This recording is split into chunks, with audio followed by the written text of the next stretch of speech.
வாழ்க வளமுடன். மீண்டும் அனைவரையும் வணங்கியும் வாழ்த்து கூறியும் ஆசான் அருட்தந்தை வேதாத்ரி மகரிஷி அவர்களுடைய ஆசியோடு நாம் இந்த உரையை தொடர்கிறேன். வாழ்க வளமுடன். அண்டத்தில் உள்ளது பிண்டத்தில், நிலம் 5, நீர் 4, நீடங்கி 3, உளவை 2ஓடு 1 விண் அப்படின்னு சொல்லி நிலம், நீர், நெருப்பு, காற்று, ஆகாஷ் என்கிற இந்த பஞ்ச பௌதீகங்களுடைய விரிவாக்கத்தை தவிர, கூட்டு இயக்கத்தை தவிர இந்த பிரபஞ்சத்துல வேறு ஒன்றுமே இல்லை. இந்த பிரபஞ்சத்துல போய் பார்த்தோம் அப்படின்னா இந்த 5 தவிர வேற ஏதாவது ஒண்ணு இல்லை. அப்ப பிரபஞ்சமே இந்த 5ஓட மூலப்பொருள்ல தான் ஆயிருக்கு அப்படின்னா நீங்களும் நானும். அப்ப எனக்கு 5ல ஒண்ணு இல்லாம இருக்கலாமே ஒழிய 5 தவிர இன்னொன்னு எனக்கிட்ட இருக்க முடியாது இல்லையா? மேபி இல்லாம இருந்தா உருவமா அப்படிங்கிறது அப்புறம். ஆனா அப்ப எனக்கிட்ட இந்த 5 தவிர வேறு ஏதாவது ஒண்ணு இருக்க முடியுமா அப்படின்னு கேட்டா இல்ல. சோ முதல்ல அதை தான் நாம உறுதிப்படுத்திக்கணும். ஏன்னா நான் இந்த பிரபஞ்சத்துல ஒரு சிறிய கூறு, ஆகப்பெரும் பேரியக்க மண்டலம்னு சொல்லக்கூடிய இந்த பிரபஞ்சத்துல நாம ஒரு சிறிய பகுதி. அப்ப நான் சொல்லக்கூடிய இந்த உடம்பு, உயிர், இவைகளோட தொகுப்பா இருக்கக்கூடிய இது பஞ்ச பௌதீகத்தை தவிர வேற ஒன்றும் இல்லை. பஞ்ச பௌதீகங்கிற வார்த்தை தான் மருவி பூதம்னு சொல்லி பஞ்சபூதம் பஞ்சபூதம் அப்படின்னு நாம குறிப்பிடுகின்றோம். இந்த பிரபஞ்ச உருவாக்கத்தை பார்த்தோம்னாலும் அப்படித்தான் இருக்கு. ஆதியில ஒண்ணுமில்லாம இருந்த ஒண்ணுதான் தன் இறுக்கத்தாலையும் தனக்கிட்டயே இருக்கிற சூழ்ந்தழுத்தும் ஆற்றல்னாலையும் தன் அதிர்வை கொண்டிருந்ததுனாலையும் துகள்களாகி, துகள்கள் கூடிய விண்ணாகி, விண்ணிலிருந்து மண்ணு வரைக்கும் விண்ணே தன் நிலையிலிருந்து மாறி பிறகு வேகம் குறைந்த நிலையில வரும் பொழுது பல விண்களோடு கூடி இயங்கும் பொழுது கூட்டு பக்குவ நிலைக்கு தகுந்தாற் போல அணுக்களின் கூட்டு எண்ணிக்கைக்கு ஏற்ப அடுத்தடுத்த தனிமங்களாகவும் பௌதீகங்களாகவும் விரிந்து இந்த பிரபஞ்சம் விண்ணிலிருந்து மண்ணு வரைக்கும் விண், காற்று, அழுத்த காற்று, நீர், நிலம் அப்படின்னு சொல்லி படிப்படியா உருவாக்கி அதனுடைய வரிசைகளுக்கு உட்பட்டு இருக்கக்கூடிய கோடான கோடி ஒரு தோற்றங்களை கொண்ட பிரபஞ்சம். அப்ப இந்த பிரபஞ்சம் முழுவதும் இவைகளால் ஆக்கப்பட்டது. அப்ப எப்படி புரிஞ்சுக்கலாம்? ஒரு கோளகத்தையோ அல்லது ஒரு பொருளையோ இந்த பிரபஞ்சத்திலிருந்து எடுத்து பார்த்தா இந்த 5இன் தொகுப்பா இருக்கலாம், அல்லது 5ல ஏதாவது ஒன்றின் தனித்த பொருளா இருக்கலாம், அல்லது 1, 2 சேர்ந்த கூட்டு சேர்க்கையா இருக்கலாம். இதுதான் அசம்சன். இந்த பிரபஞ்சத்தோட எந்த பக்கம் போய் எதை எடுத்து பார்த்தாலும் 1, 5 சேர்ந்து இருக்கலாம், அல்லது ஒன்னொன்னா தனிச்சு இருக்கலாம், அல்லது 1, 2 சேர்ந்து இருக்கலாம். இப்படித்தானே இருக்க முடியும். இதுதான் பாசிபிலிட்டிஸ், வாய்ப்புகள், இந்த பிரபஞ்சத்துல இருக்கக்கூடிய வாய்ப்புகள். அதுல 2 மிக முக்கியமான விஷயத்தை கவனிப்போம். தனிச்சே இருக்கக்கூடிய ஒண்ணு விண், 5 சேர்ந்தே இருக்கக்கூடிய ஒரு தொகுப்பு பூமி. இந்த பூமியை போல இன்னொரு பூமியை தேடிக்கிட்டு தானே இருக்கும் இன்னைக்கு வரைக்கும். எத்தனை காலம் ஆயிடுச்சு, மனுஷன் எவ்வளவு விஞ்ஞான வளர்ச்சி அடைஞ்சிட்டோம். அப்ப 5 சேர்ந்த ஒரு சேர்க்கை இருக்கக்கூடிய ஒரு பூமி போன்ற ஒரு அமைப்பை நாம இன்னமும் தேடி கொண்டுதானே இருக்கிறோம் இல்லையா? அப்ப 5 சேர்ந்து இருக்கக்கூடிய சேர்க்கை நமக்கு தெரிஞ்ச அளவுக்கு இந்த பூமி. தனிச்சே இருக்கக்கூடியது எப்போதும் விண். ஏன்னா அது இன்னொரு விண்ணை தன் பக்கத்துல சேர்க்கவே விடாது, இன்னொரு விண்ணை தன் பக்கத்துல சேரவே விடாது. அப்ப ஆக சிறிய பகுதி பிரபஞ்சத்துல பூமி, ஆக பெரிய நிலை விண். அதான் முதல்ல தொடங்குனது. ஏன்? அதான் தொடக்கம். இந்த இயக்கங்களுக்கெல்லாம் தொடக்கம் எது? நான் சொல்றது புரியுதா? இயக்கங்களுக்கெல்லாம் தொடக்கம் விண். விண்ணும் இறைநிலைன்னு சொல்ற அதுக்கு மூலப்பொருளோட டஸ்ட்.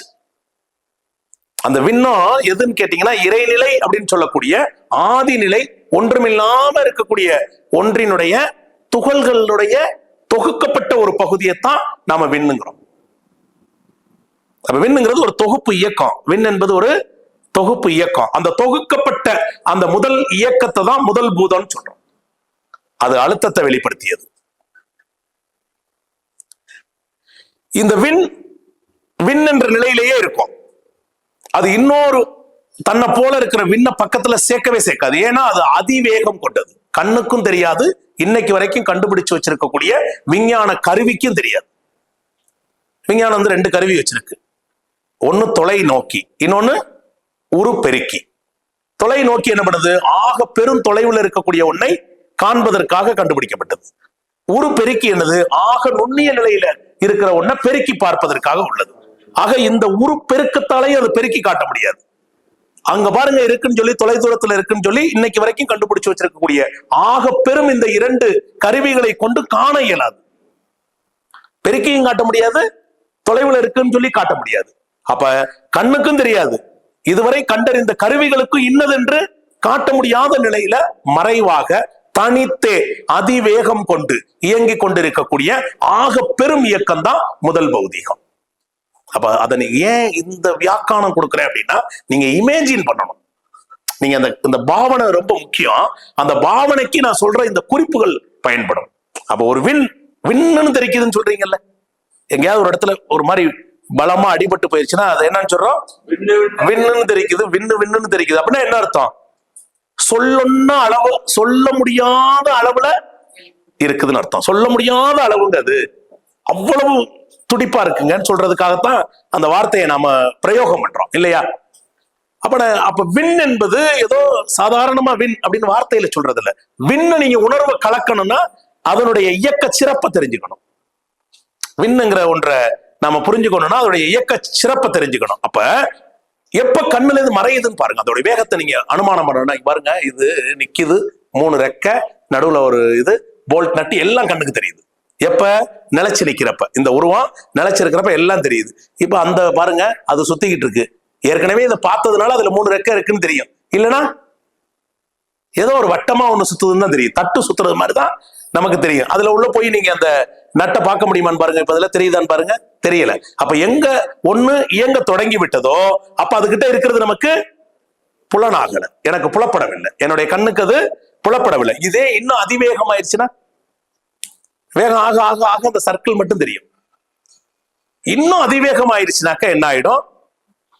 சுத்தமா அந்த பருப்பொருள் நிலைய மறைச்சுக்கிறோம். அதிவேகம் ஆயிடுச்சுன்னா பருப்பொருள் நிலைய மறைச்சுக்கிறோம். அந்த இடத்துல மட்டும் ஒரு விதமான விளைவை தரும். அந்த விளைவுக்கு பேர் தான் அழுத்தம்.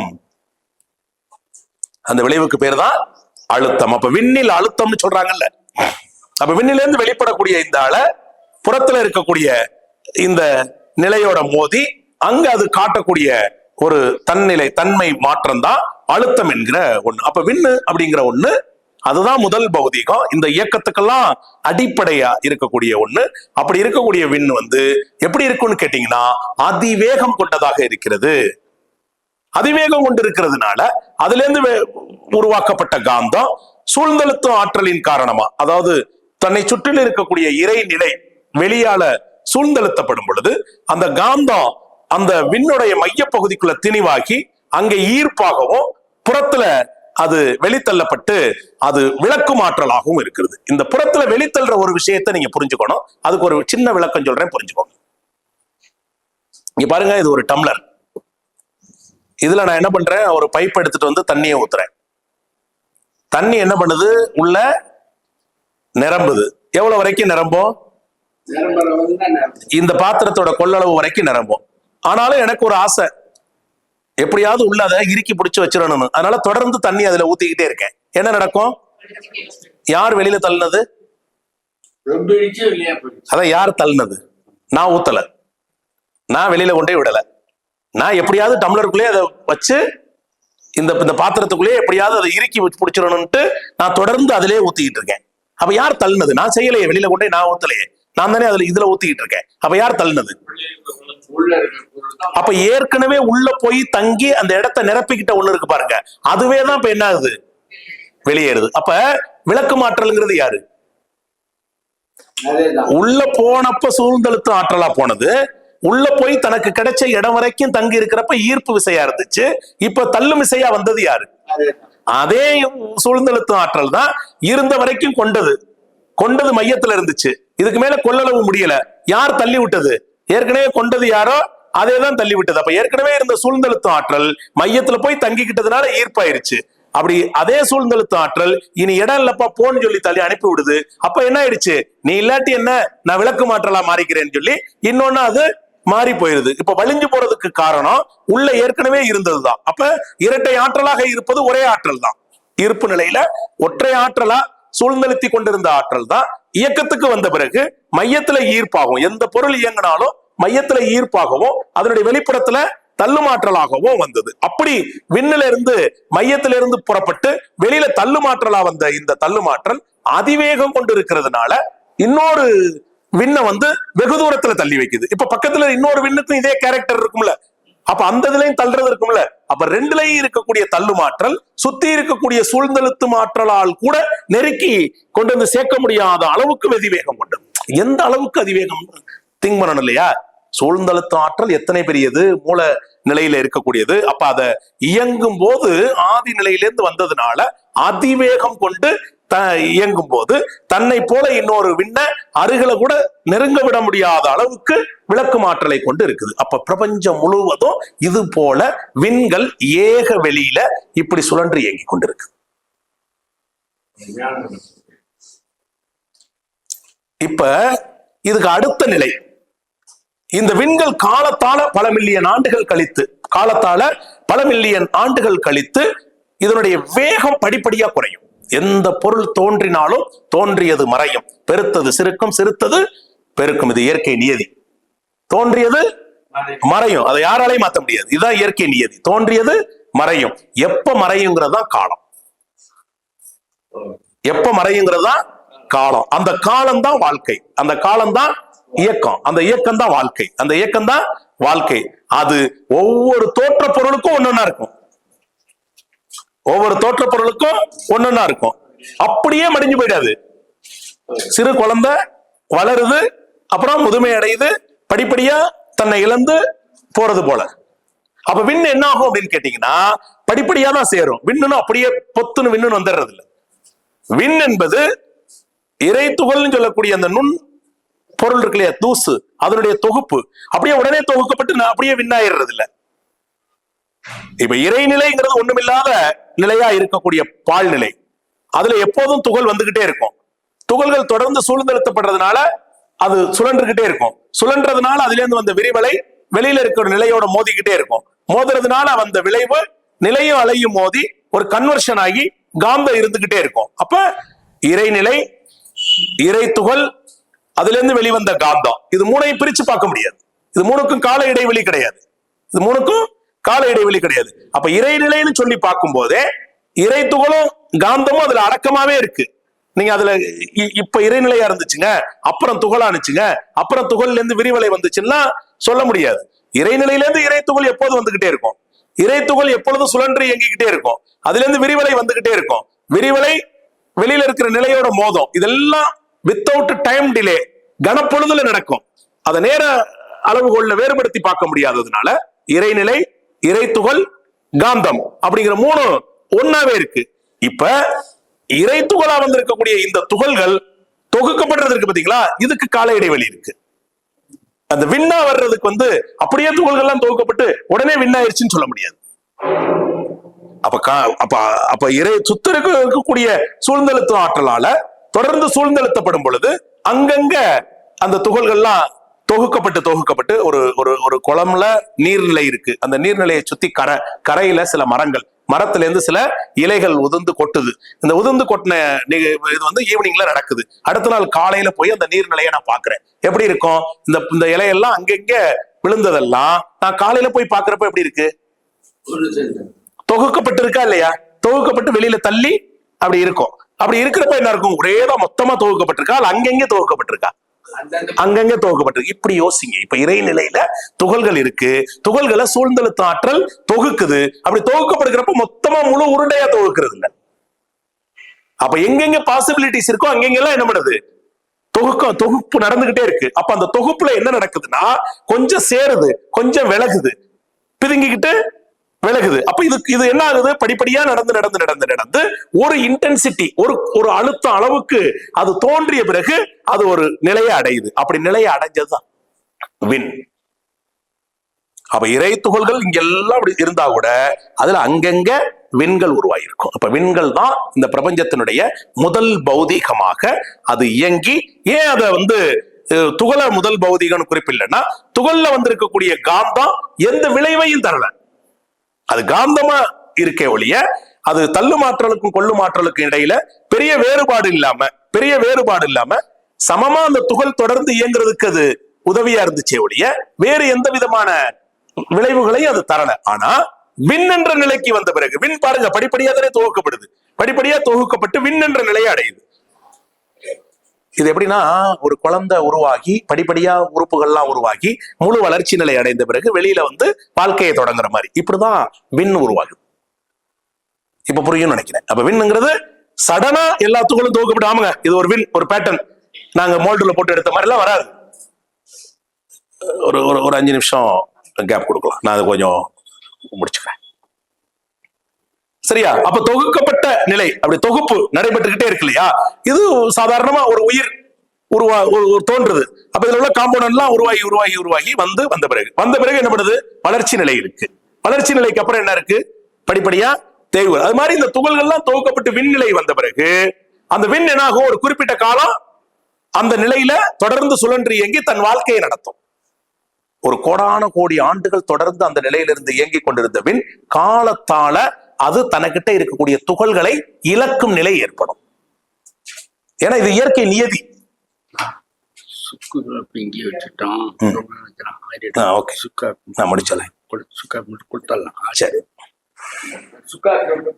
அப்ப அந்த தொகுக்கப்பட்டிருக்கக்கூடிய அந்த விண்ணும் தனக்கிட்ட இருக்கக்கூடிய அந்த துகள்களோட நிலையை இழக்க அதோடைய பகுதி என்னாக ஆரம்பிக்கும்? அதோட வேகம் குறைய ஆரம்பிக்கும். ஏன்? துகள்களை கொண்டுதான் அது இருக்கு. விண்ணுங்கிற தனி நிலை கிடையாது, அது ஒரு தொகுப்பு நிலை. அப்ப அந்த தொகுக்கப்பட்ட அந்த துகள் குறைய இந்த விண்ணோட வேகம் குறைய ஆரம்பிச்சிடும். அப்படி வேகம் குறைஞ்ச ஆரம்பிச்சோடையும் இந்த போல்ட் தெரிஞ்சிருச்சு, இந்த ரெக்கையெல்லாம் அதுல தெரிஞ்ச மாதிரி இதுக்கு முன்னாடி தெரியாம இருந்த ஒண்ணு தெரிய தொடங்கியது. அப்படி தெரிய தொடங்கிய நிலைய தனக்கிட்ட இருக்கக்கூடிய தொலைநோக்கியாலையும் தனக்கிட்ட இருக்கக்கூடிய அசம்சன்ஸ் அனுமான அறிவையும் கொண்டு இந்த விண்ணை பற்றிய ஞானத்தை விஞ்ஞானம் என்ன சொன்னுச்சுன்னு கேட்டீங்கன்னா, இங்க பாருங்க எலக்ட்ரான் தோன்றி இருக்குன்னு சொல்லிச்சு. பட் எலக்ட்ரான்கள் நேரடியாக எலக்ட்ரான்களாக தூய வெளியிலிருந்து வருவது இல்லை. இது மகரிஷியுடைய தத்துவம். இந்த கேப்பை தான் மகரிஷி ஃபில் பண்றது. சுத்த வெளியிலிருந்து துகள் தாங்க வர முடியும், துகள்கள் கூடி விண்ணாக முடியும். விண்ணு தான் காலத்தால என்னவா வர முடியும்? எலக்ட்ரான்களாக வர முடியும். எலக்ட்ரான் சொல்லக்கூடிய துகளா வர முடியும். அது மேலும் தன்னுடைய வேகத்தை குறைச்சு வரும் பொழுது அடுத்த கட்ட நிலையா இருக்கக்கூடிய புரோட்டான்களாக வர முடியும். இந்த எலக்ட்ரான் தான் இந்த புரோட்டானா மாறுனுச்சுன்னு சொல்லி ஐடென்டிஃபிகேஷன் ஆதார் கார்டு அதுகிட்ட இல்லாததுனால இதுதாங்க இப்படி மாறி இருக்குன்னு அது சொல்ல முடியாததுனால இதை தனியா பாக்குறோம். ஏன் அப்படின்னு கேட்டீங்கன்னா, இவைகளுக்கு இடைப்பட்ட கால இடைவெளிக்குள்ளார நம்ம போல கோடி தலைமுறை வந்துட்டு போயிடும். என் தலைமுறையிலே நடந்துச்சுன்னா தெரிஞ்சிருக்கும், என் பார்வையிலே நடந்துச்சுன்னா தெரிஞ்சிருக்கும். என்ன போல கோடி தலைமுறைகள் கடந்த பிறகுதாங்க இந்த எலக்ட்ரான் நிலையில இருந்த விண் அது புரோட்டான் நிலைக்கு மாறி இருக்கு. அப்ப இது ரெண்டுக்கு இடையில இருக்கக்கூடிய தொடர்பு வரையறுத்து சொல்ல முடியாததுனால இது தனியாவும் அது தனியாவும் நமக்கு தெரிகிறது இயற்கை தான். அப்ப எலக்ட்ரான்கள் புரோட்டான்கள் அப்படின்னு வருது. இப்ப ஒண்ணு புரிஞ்சுக்குவோம். அப்ப விண் யாரு கூடயும் இணைகிறது இல்ல. அப்ப அடுத்து இணைஞ்சதெல்லாம் யாருன்னு கேட்டீங்கன்னா, அதே விண் தன்னுடைய விண்ணுக்கான கேரக்டர், விண்ணுக்கான தகுதியை இழந்து அடுத்த கட்டத்துக்கு வந்த பிறகு வேறு நிலையில சொல்லப்பட்ட எலக்ட்ரான், புரோட்டான், நியூட்ரான் சொல்லப்பட்ட இவைகளுடைய கூட்டு இயக்கம் தான் தனிமங்களும் பௌதிகமும். அப்ப அதுக்கப்புறம் பாருங்க, எந்த தனிமத்தை எடுத்தாலும் எத்தனை எலக்ட்ரான் வரும்? ஹைட்ரஜன்ல இருந்து ஆரம்பிங்க. ஹைட்ரஜன் வந்தோடனே 2 எலக்ட்ரான், ஆக்சிஜன் வந்தோடனே 8 electron 8 proton, carbon 6 electron 6 proton 6 neutron, water H2O 2 hydrogen 1 oxygen, oxygen 18 ஹைட்ரஜனுக்கு 1 வருதா இல்லையா? அப்ப எதை எடுத்தாலும் நீங்க சிஸ்டம்குள்ள கொண்டு வந்துடலாம். விஞ்ஞானம் தன்னுடைய சிஸ்டம்ல கொண்டு வந்து இத்தனை அணுலாம் சொல்ல முடியும். எதை சொல்ல முடியல? ஹைட்ரஜனுக்கு முந்தைய நிலையை சொல்ல முடியல. அதனால விஞ்ஞானம் என்ன சொன்னுச்சுன்னு கேட்டீங்கன்னா, இந்த கதையை சொல்றதுக்கு தான் ஒரு நேரம் பேசிட்டு இருக்கேன். விஞ்ஞானம் என்ன சொல்லுதுன்னா, படிச்சவங்களுக்கு தான் தெரியும். இங்க சாதாரண தண்ணி மின்சாரம் இதான் தெரியும். இப்ப இங்க விஞ்ஞானம் என்ன குறிப்பிடுதுங்கிறது தான் இந்த பிரபஞ்சத்தை பத்தி. இந்த பிரபஞ்சத்தை என்ன சொல்றோம் அப்படின்னு பாக்குறோம் இல்லையா? இந்த பிரபஞ்சத்தை ஆக கம்மியா இருக்கிறது நிலம்னு சொன்னேன், ஆக அதிகமா இருக்கிறது விண்ணுன்னு சொன்னேன். சரி, இந்த விண்ணுன்னு வேற யாராவது சொல்றாங்களா? விஞ்ஞானத்துல நம்ம சொல்லிட்டோம். விஞ்ஞானம் எதை சொல்லுதுன்னு கேட்டீங்கன்னா, இந்த பிரபஞ்சம் நெபுலாக்களின் கூட்டம்னு சொல்லுது. நெபுலாக்கள்னா எதை சொல்லுதுன்னா ஹைட்ரஜனின் கூட்டம்னு சொல்லுது. ஏன்? அதுக்கு ஹைட்ரஜன்ல இருந்து பார்க்க தெரியும். அதுக்கு கண்ணுக்கு பட்டது ஹைட்ரஜன். அதுக்கு முந்தைய நிலையில இந்த ஹைட்ரஜன்ங்கிற 2 விண்ணு கூடுறதுக்கு முன்னாடி தனித்த விண் இருந்துச்சு பாருங்க, அந்த தனித்த விண். அப்ப ஹைட்ரஜன் எதுல இருந்து உருவானுச்சு? அதுக்கு முந்தைய நிலையா இருக்கக்கூடிய தனித்த விண்களுடைய அடுத்த கட்ட நிலை தான் ஹைட்ரஜன். அப்ப இதை விட தனித்த விண்கள் தான் ஜாஸ்தியா இருக்க முடியும். அடுத்து ஹைட்ரஜனா இருக்க முடியும், அடுத்து ஆக்சிஜனா இருக்க முடியும், அடுத்து 2 சேர்ந்த நீரா இருக்க முடியும், அடுத்து நிலமா இருக்க முடியும். இவ்வளவும் கலந்த பூமி இவ்வளவுதான் இருக்க முடியும். சரிதானே? அப்ப அந்த பிரபஞ்சம் முழுவதும் எது அதிகமா இருக்க முடியும்? விண் என்ற முதல் பௌதீக பொருளால் ஆக்கப்பட்டதுதான் இந்த பிரபஞ்சம். விண்ணோ இறை துகளுடைய கூட்டு இயக்கம், இறை துகளோ இறைவனுடைய நுண்பகுதி. அப்ப எல்லாமே விண்ணனால ஆக்கப்பட்டது என்றால், விண்ணோ இறைவனின் துகளோட கூட்டு இயக்கம் என்றால், பிரபஞ்சம் முழுவதும் யாரு அப்படின்னா அவ்வளவுதான். வாழ்க வளமுடன். ஆக விண்ணுதான் தொடக்க பொருள், எல்லாத்துக்குமானது. விண்ணோட கூட்டு பொருள் தான் எல்லாம், விண்ணோட கூட்டு பொருள் தான் எல்லாம். ஆனா ஒன்னொன்னுக்கும் ஒவ்வொரு கேரக்டர் இருக்கு. எல்லாமே விண்ணுதாங்க, ஆனா ஒன்னொன்னுக்கும் ஒரு கேரக்டர் இருக்கு. இப்ப அரிசி உளுந்த போட்டுதான் மாவாக்கி வச்சிருக்கோம். அது இட்லியா ஊத்துறோம், தோசையா ஊத்துறோம், 2 வடிவத்துல மாறி இருக்கு, குணத்திலையும் மாறி இருக்கு. டேஸ்ட் பாருங்க, இது வேற டேஸ்டா இருக்கு. எல்லாம் ஒரு டேஸ்ட்னா ஏன் இட்லி வேணா கொடுக்குறான், ஒருத்தர் தோசை கொடுக்குறான்? 2 மாவு தானே, எதுவும் இல்ல, அதே மாவுதான். இது அவிக்கிற முறை, அது அதுலயும் அவிக்கிறது இருக்கு, தோசையிலையும். அப்ப அந்த அளவு, மாவோட அளவை எப்படி கூட்டு சேர்க்கைக்கு தகுந்தாற் போல சுவையில மாற்றத்தை தருது. சரியா? அப்ப விண் என்ற நிலையில ஒரு நிலையை தந்தது, மண் என்ற நிலையில அது இன்னொன்னு செய்யுது. விண் என்ற நிலையில இருக்கும்போது ஒன்னா இருக்கு, மண் என்ற நிலையில அது வேறையா இருக்கு. ஆனா எல்லாம் அதோடைய கூட்டு பொருள் தான். அப்ப எத்தனை விண்கள் கூடி இருக்கு அப்படிங்கிறத பொறுத்து ஒன்னொன்னு காட்டுது.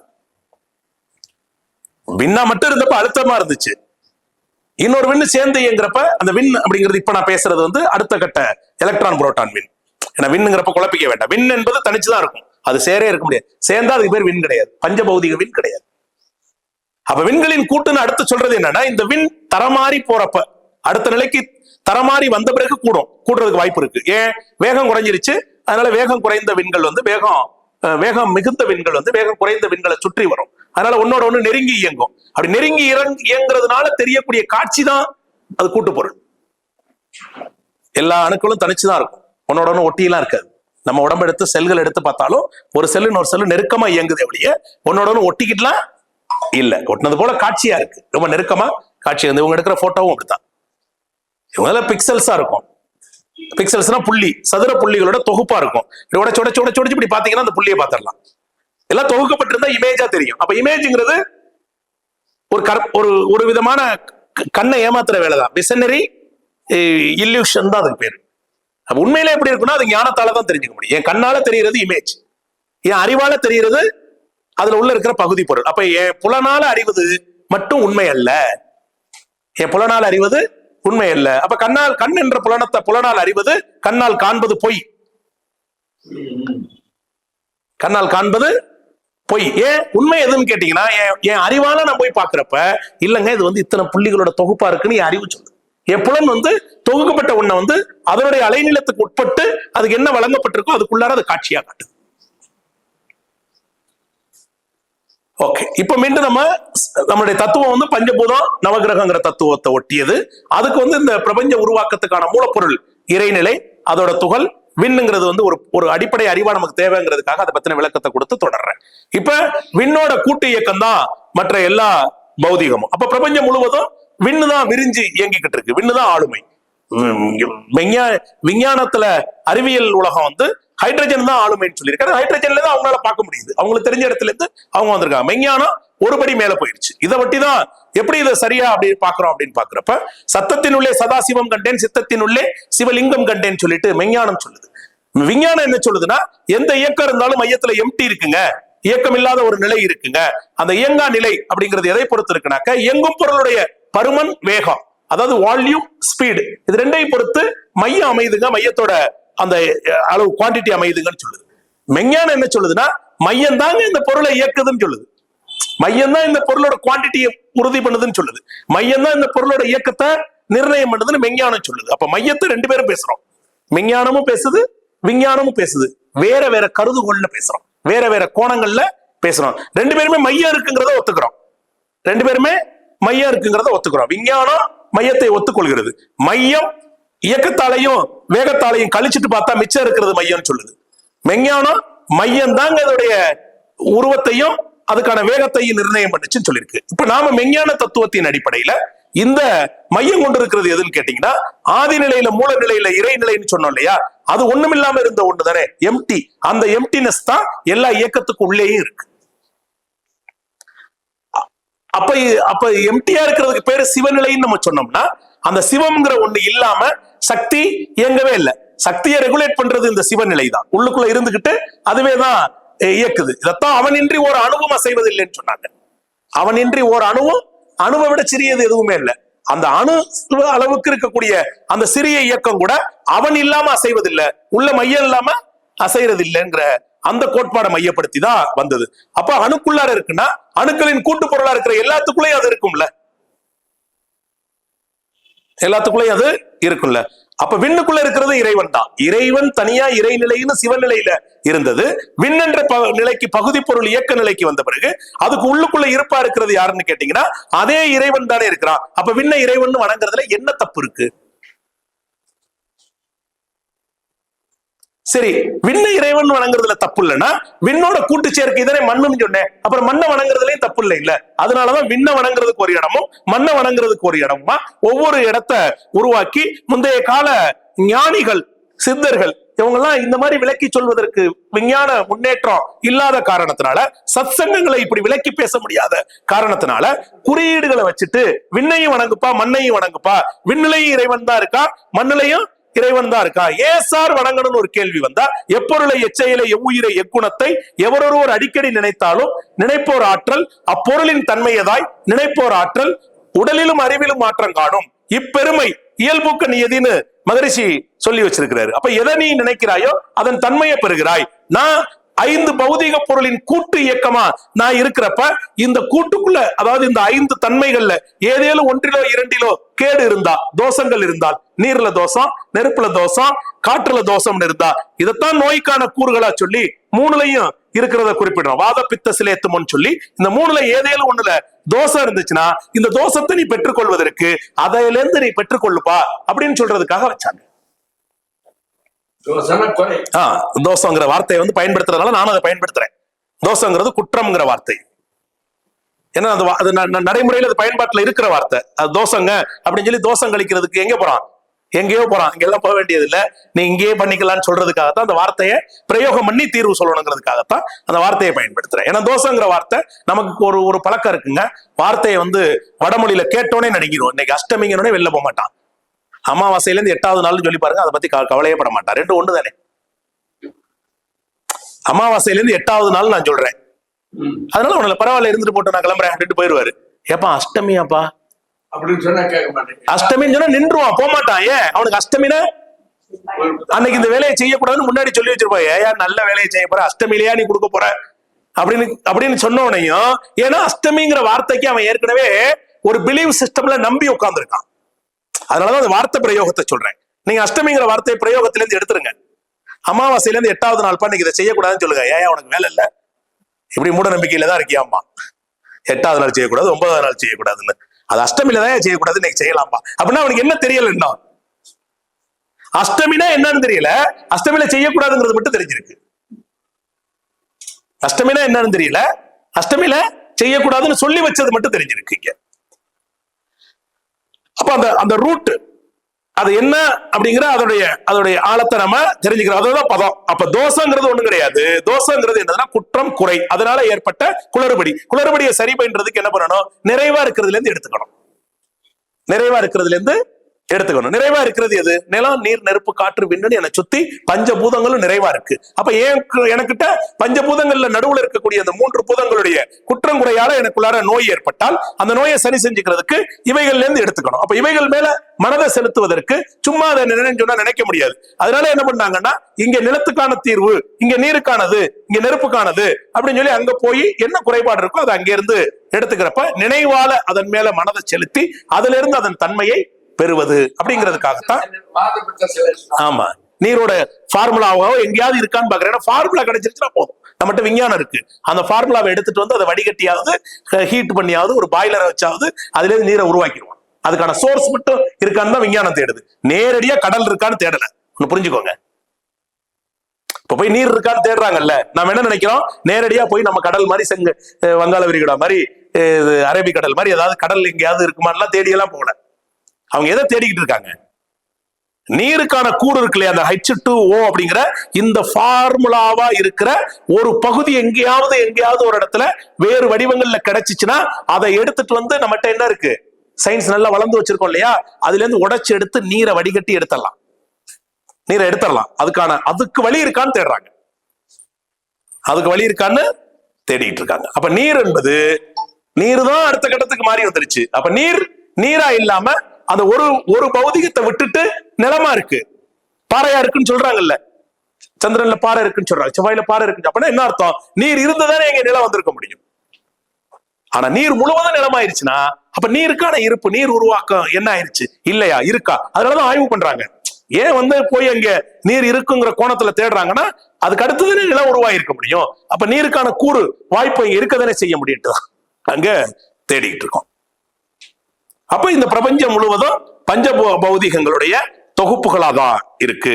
அப்ப அதுல பஞ்சபூதங்களும் ஒரு குறிப்பிட்ட விகிதாச்சாரத்துல நேர்த்தியா இன்ன அளவுன்னு சொல்ல முடியாம ஒரு ஹோலிஸ்டிக் ரேஞ்சில கூடி இயங்கி கொண்டிருக்கக்கூடிய ஒரு தொகுப்பு தான் இந்த பூமி. அப்ப இந்த பூமியில இருந்து 5 பௌதிகமும் இணைஞ்சிருக்கிறப்ப உயிருங்கிற இன்னொரு பரிணாமம் அடையுது. அது வரைக்கும் உயிரின பரிணாமம் வேற எங்கேயும் இல்லை. அப்ப இங்கதான் உயிரின பரிணாமத்துக்கான வாய்ப்பு வந்துச்சு. அது 1 2 3 4 5ன்னு 5 தன்மைகள் பாருங்க, அதுலயே 5 இருக்கும் பாருங்க. தோல், நாக்கு, மூக்கு, கண், காது, இந்த 5ம் பஞ்சபூதங்கள்ல இருந்து வெளிப்பட்ட அழுத்தம், ஒளி, சுவை, மனங்கிற இந்த 5கள் வரிசைப்படி இல்ல. ஒண்ணு அழுத்தம், இன்னொன்னு சுவை, அப்புறம் நாற்றம், அதுக்கப்புறம் வெளிச்சத்தை பார்த்துச்சு, அதுக்கப்புறம் சத்தத்தை கேட்டுச்சு. தன்னை வெளிப்படுத்தினப்ப எப்படி வெளிப்படுத்துச்சுன்னா அழுத்தம், சத்தம், வெளிச்சம், அதன் பிறகு சுவை, மனம்னு பிரபஞ்சத்துல தோற்ற பொருள் இப்படிதான் உருவாகி தன்னை வெளிப்படுத்தியது. உணர்ந்தப்ப எப்படி உணர்ந்துச்சுன்னு பாருங்க. முதல்ல அழுத்தத்தை உணர்ந்துச்சு, அப்புறம் சுவையை உணர்ந்துச்சு. இது ரெண்டும் எதை ஒட்டினா தன்னை நிலைநிறுத்திக் கொள்வதற்கு, தாக்கு பிடிச்சு தன்னை காப்பாற்றிக் கொள்வதற்காக அழுத்தத்தை உணர்வா பெற்றது, பிறகு சுவையை உணர்வா பெற்றது, பிறகு நாற்றத்தை தெரிஞ்சது, அப்புறம் வெளிச்சத்தை, அதுக்கப்புறம் சப்தத்தை. இப்படித்தானே உயிரினங்கள் ஒன்னொன்னையா பிரபஞ்சத்திலிருந்து எடுத்துக்கிடுச்சு. அப்ப பிரபஞ்சத்துல ஒன்னொன்னையா கண்டுபிடிக்கிறதுக்கு உரிய ஏற்பாடோட, அதான் புலன், அது புலப்படுத்தியதால் புலன் சொன்னேன். அது புலப்படுத்தினதுனால அது புலன் பெயர் பெற்றது. ஒன்னொன்னு புலப்படுத்தியது. 5க்கு மேல புலப்படுத்துறதுக்கு அங்க ஒண்ணுமே இல்லை. ஏதாவது இருந்தா தானே இன்னொன்னு உருவாகும் இங்க. அப்ப பிரபஞ்சத்துல இல்லாத ஒன்ன போய் எங்க இருந்து போய் தேடுறது?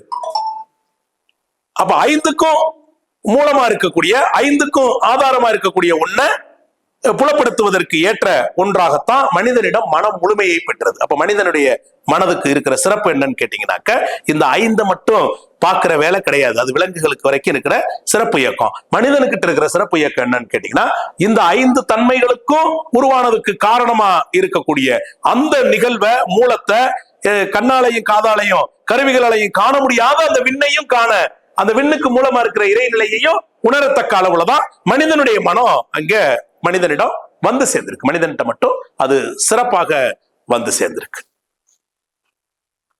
அப்ப நிலம், நீர், நெருப்பு, காற்று, ஆகாஷ் சொல்லக்கூடிய, நிலம், நீர், நெருப்பு, காற்று, ஆகாஷ் அப்படின்னு சொல்லக்கூடிய இந்த 5னுடைய தொகுப்பாக இந்த பூமி இருக்கு. இந்த பூமியில இருந்து வந்திருக்க நானும் நிலம், நீர், நெருப்பு, காற்று, உயிர் என்ற நிலையில இருக்கிறேன். அங்கே விண் என்று அழைக்கப்பட்டது, இங்க உயிர் என்று போற்றப்படுகிறது. அங்கே விண் என்று அழைக்கப்பட்டது, இங்க உயிர் என்று போற்றப்படுகிறது. இப்ப நாம இந்த 5 சேர்ந்து இருக்கிறப்ப ஏற்படுற இயக்கத்தோட தன்மைகளை பார்ப்போம். இப்ப 5 புரிஞ்சுக்கிட்டோம், 5 தாங்க இருக்குன்னு சொல்லிட்டோம். இந்த 5 தான் நானாகவும் இருக்கிறேன். அங்க வெளியில பரம்பொருள் மாதிரி பெரிய பொருளா விரிஞ்சு இருக்கிறது. இங்க சின்ன சின்ன பொருட்களை அதே அளவுல கொண்ட ஒரு தொகுப்பா நாம இருக்கிறோம். இப்ப இந்த 5 சேர்ந்து இயங்குறதுல என்ன இருக்கும் அப்படின்னு பாத்தீங்கன்னாக்க, இந்த பூமிங்கிற உருண்டை மேல நாம இருக்கிறோம். இந்த பூமி தன்னைத்தானே சுத்திக்கிட்டே இருக்கு. கிட்டத்தட்ட 1000 மைல் வேகத்துல தன்னைத்தானே சுத்திக்கிறது. அப்படி தன்னைத்தானே அவ்வளவு வேகமா சுத்திக்கிட்டு இருக்கிறதுனால இயற்கை நியதிப்படி கனத்த பொருள் எல்லாம் மையத்துல நெருக்கமா போகும், லேசான பொருள் எல்லாம் புறத்துல வெளித்தள்ளப்படும். இதுதான் இயற்கை நியதி. அந்த அடிப்படையில மைய நோக்கி என்ன ஆகும்னு கேட்டீங்கன்னா கனமான பொருள் நகரும். இப்ப இந்த பூமியில அப்படிதான் நடந்துகிட்டு இருக்கு. மையத்துல கனமான பொருளும் மேல வர வர வர லேசான பொருளுமாக இருக்குது. அதனாலதான் காத்த என்ன பண்ணிருச்சு, பூமிக்கு வெளியில விட்டுருச்சு. அதான் அது லேசா இருக்கு. இப்ப அது மீதி எல்லாம் உள்ளுக்குள்ள பிடிச்சு வச்சிருக்கு பாருங்க. தண்ணி உள்ளேயும் இருக்கு, வெளியிலையும் இருக்கு, அப்படி வச்சிருக்கு. காற்று அப்படி மேல, அதுக்கு மேல இப்படிதானே இருக்கு. இந்த பாருங்க, அந்த டென்சிட்டி தகுந்த மாதிரி இருக்கும். இப்ப நம்ம உடம்பை யோசிப்போம். இந்த பூமி அப்படிதான் இருக்கு. இந்த பூமியில அடுத்து நான் இருக்கிறேன். இப்ப ஏன் என்னுடைய உடம்பு இப்படி இருக்கு, எனக்கு அப்படிதான் இருக்கு. இந்த பூமி 1000 மைல் வேகத்துல சுத்திக்கிட்டு இருக்கு, அப்படிதானே? இப்ப சுத்திக்கிட்டு இருக்கிறது எனக்கு தெரியுதா? தெரியல. ஏன் தெரியல? நானும் அதே வேகத்துல சுத்துறதுனால எனக்கு தெரியாது. நேத்து சொன்னேன். இப்ப ஒரு மரம் நிக்குது, நான் தனியா ஒரு இயக்கம் நடத்துறேன். நானும் மரமும் சேர்ந்து பூமியோட சுத்துறோம். நான் மட்டும் 2 வீலர்ல போறேன் இப்ப. சரியா? இது வேற இயக்கம். சரியா? மரத்தோட சேர்ந்து சுத்திக்கிட்டே நான் தனியா போறேன். இப்ப மரம் என் கூட சேர்ந்து வரல, தனியா நிக்குது. அப்ப நிக்கிறதுக்கும் இயக்கத்துக்கு இடையில வேறுபாடு தெரியுது. நானும் 2 வீலர்ல போறேன், இன்னொருத்தரும் 2 வீலர்ல ஒரே ஸ்பீட்ல போயிட்டு இருக்காரு. 2 பேரும் வேற விஷயத்தை பார்க்காம 2 பேரும் மட்டும் பார்த்துக்கிட்டோம்னா 2 பேரும் மூவ் ஆகுறது தெரியாது. அதுபோல நான் இந்த பூமியோட இணைக்கப்பட்டு பூமியோட சேர்ந்து போறேன். இது எப்படின்னு கேட்டீங்கன்னா, இங்க இருந்து ட்ரெயின் ஏறிட்டேன், திருச்சியில போய் இறங்கிடுறேன் இல்லையா? நான் உட்கார்ந்துதான் இருக்கேன், ட்ரெயின் மட்டும்தான் மூவ் ஆனிச்சு. ட்ரெயின் போனதால நான் போயிட்டேன். ட்ரெயின் போனதால நான் போயிட்டேன். ஏன்னா ட்ரெயினோட சேர்ந்து நான் இயங்கிட்டேன். ட்ரெயினோட சேர்ந்து நான் இயங்கிட்டேன். அதுல கூட நமக்கு அதிர்வுகள்லாம் தெரியும், அந்த வேறுபாடு தெரியும். இப்ப அதை விட்டுருங்க. ஒரு ட்ரெயின்ல நீங்க ஏறும்போது உங்களோட சேர்ந்து ஒரு ஈ ஏறிடுச்சு. அந்த ஈ இந்த கம்பியில ஒட்டினா கூட அதிர்வு வரும். கம்பியில ஒட்டல, அது அப்படி ஸ்பேஸ்ல பறக்குது காத்துல. இப்ப இந்த ட்ரெயின் திருச்சி போயிருச்சு. இப்ப ஈ எங்க இருக்கு? திருச்சியில இருக்கா இல்ல ஏறின சேலத்துல இருக்கா? திருச்சிக்கு வந்துருச்சா இல்லையா? ஈக்கு தெரியுமா? அது இந்த கம்பியில ஒட்டினா கூட அதிர்வு இருக்குன்னு சொல்லலாம். நான் கம்பியிலே ஒட்டல, அந்த ஸ்பேஸ்ல பறந்துகிட்டே இருக்கு. இப்ப இங்க ஏறின ட்ரெயின் திருச்சி போயிடுச்சு. இப்ப இந்த ஸ்பேஸ்ல தான் இருக்கு, ஆனா அது இருக்கிற இடம் புரியுது இல்ல? அது போலதான் அந்த அந்த அந்த ஒண்ணுக்குள்ள அந்த பூமியோட நான் ஒட்டி இருக்கிறேன். அப்ப பூமியில கனத்த பொருள்லாம் மைய நோக்கி போகும்னா அதோட சேர்ந்து இயங்கிக்கிட்டு இருக்க எனக்கிட்ட இருக்கிற கனத்த பொருள்லாம் என்ன ஆகும்? மையத்தை நோக்கி பூமி இழுக்குமா இல்லையா? பூமி இழுக்குமா இல்லையா? அப்ப பூமி என்ன பிடிச்சி என்ன பண்ணுது? கீழ் நோக்கி பிடிச்சி இழுக்குது. எதெல்லாம் பிடிச்சி இழுக்கும்? கனத்த பொருள்னு சொல்லிட்டேன். எதெல்லாம் கனத்த பொருள்? எலும்பு, தசை, கொழுப்பு, நரம்பு, இந்த மாதிரி இருக்கிறதெல்லாம் என்னது? கனத்த பொருள். அப்ப இந்த கனத்த பொருள்லாம் நிலத்திற்கு ஒப்பானது. பஞ்சபூதத்துல எதுக்கு ஒப்பானது?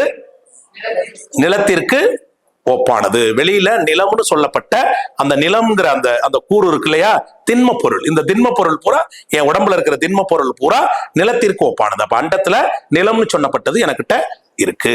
அது எப்படி இருக்கு? பூமியை நோக்கி இழுக்கப்படுது. எப்போதுமே இந்த இந்த இந்த உடம்ப, எலும்ப, நரம்ப பிடிச்சு கீழே இழுத்துக்கிட்டே இருக்கு. ஓகே. இந்த பஞ்சபூதங்கள்ல ஆக சிறியது எது?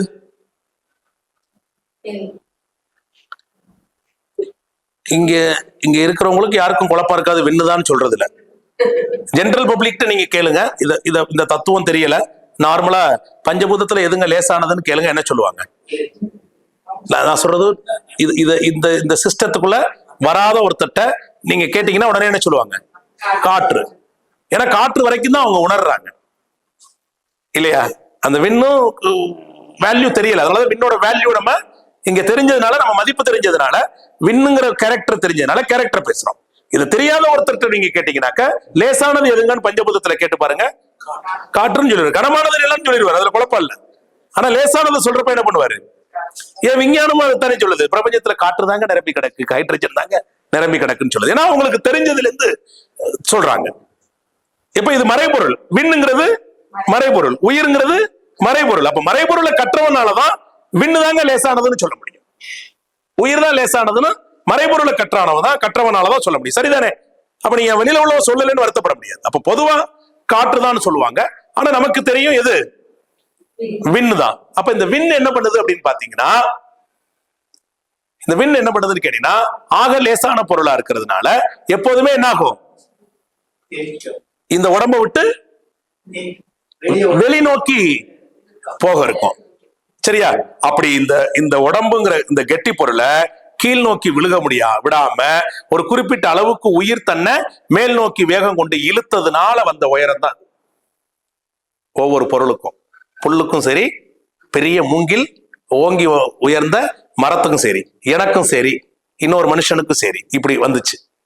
பிறகு என்ன பண்ணுச்சுன்னா, இது என்ன மேலே பிடிச்சு இழுத்துக்கிட்டே போயிருமோன்னு சொல்லிட்டு அப்படி ஒரேதான் மேல போயிடாம இந்த உடம்ப ஒரேதான் கீழே விட்டுறாம நிப்பாட்டுறதுக்கு ஒரு இடத்தை பேலன்ஸ் பண்ணி அதுக்குள்ளாரையே அதோடைய தொடர் இயக்கத்தின் காரணமா அப்படி நிறுத்தி இயங்குது. அப்ப எப்போதுமே வெளித்தள்ளக்கூடிய வேகம் யாருக்கு நடந்துகிட்டே இருக்கு? உயிருக்கு நடந்துகிட்டே இருக்கு. எப்போதுமே கீழே விழுகிற வேகம் யாருக்கு நடந்துகிட்டு இருக்கு? இந்த உடம்புக்கு நடந்துகிட்டே இருக்கு. இந்த உயிர் இந்த உடம்பை விட்டு அப்படி சற்று விலகிருச்சுன்னா உடம்பு கீழே விழுந்துடும். அது இருக்கிற வரைக்கும் தான் நான் பேலன்சிங், அது இருக்கிற வரைக்கும் தான் நான் பேசலாம், நீங்க கேட்கலாம். அது இதை விட்டு வெளில போனோடனே நானே என்ன ஆயிடுவேன், கீழே விழுந்துடுறேன். அப்ப கீழே விழுகிற நிகழ்வு உயிர் போறப்ப தள்ளி விட்டு போயிடுச்சா? இல்ல. அப்ப ஏற்கனவே இழுக்கப்பட்டுக்கிட்டே இருக்கு, எப்போதுமே இது வெளியில போக எத்தனைச்சுக்கிட்டே இருக்கு. அப்படி வெளியில போன உடனே அது இருந்த வரைக்கும் என்ன பண்ணிச்சப்பனா, இந்த இழுவையிலிருந்து இந்த உடம்ப யாரு பிடிச்சு வச்சிருக்கா? உயிர் தான் பிரதானம், உயிர் தான் பிரதானம். அப்ப இந்த உடம்பு உயிர், இந்த கனமா இருக்கக்கூடிய உடம்புக்கும் ஆக லேசா இருக்கக்கூடிய உயிர் ரெண்டும் பௌதீகம் தான். அப்ப அங்க விண்ணுன்னு சொல்லப்பட்டது, இங்க உயிர். அங்க விண்ணுன்னு சொல்லப்பட்டது, இங்க உயிர். அங்க நிலம்னு சொல்லப்பட்டது, இங்க பருவுடல். மிச்சம் 3 இருக்கு பாருங்க. அங்க காற்றுன்னு சொல்றோம், என் உடம்புக்குள்ளார வெப்பமும் மூச்சு காற்றுமா சேர்ந்த காற்று. அடுத்தது வெளியில நீர்னு சொல்றது, எனக்குள்ளார வெளியில வெப்பம் சொல்ற அழுத்த காற்று, எனக்குள்ளார வெப்பம், உடம்புக்குள்ளார சூடு. இந்த 3 பௌதிகம் இருக்கு இல்லையா? அப்ப இந்த உடம்புல இந்த 3 பௌதிகமும் நடுவுல இருக்கிற, இப்ப என்ன ஆகும், காற்றுக்கு ஒரு அடர்த்தி, வெப்பத்துக்கு ஒரு அடர்த்தி, பிறகு நீருக்கு ஒரு அடர்த்தி. இந்த நீருக்கு வந்து ரத்தம், இந்த ரத்தம் இந்த குழாய் வழியா போகுது இல்லையா? அது ஒரு குறிப்பிட்ட சூட்ல இருந்தாதான் சரியான அளவுல அது போகும். இல்லைன்னா என்ன ஆகும், குறைச்சு ஓடும், இல்லைன்னா ஜாஸ்தியா ஓடும். குறைச்சு ஓடும், இல்லைன்னா ஜாஸ்தியா ஓடும். குறைச்சு ஓடுனா லோ பிரஷர், ஜாஸ்தியா ஓடுனா. இப்ப நீர்ல தானே, நெருப்புல தானே பிரச்சனை. ஆனா நெருப்போட பிரச்சனை எங்க போய் விடுது? ரத்தத்துல பிரச்சனை பண்ணுது இல்ல, நெருப்புல பிரச்சனை. அப்ப நெருப்புல தன்னுடைய அந்த சீதோசன நெருப்புடைய தன்மையில, அதனுடைய அளவுல, அதுல குற்றம் ஏற்பட்டா எதுலையும் குற்றத்தை தருது, நீர்லயும் அது குற்றத்தை தருது. இந்த நீர் தான் காற்றை வாங்கிக்கிட்டு போய் எல்லா செல்லுக்கும் கொண்டு போகணும்.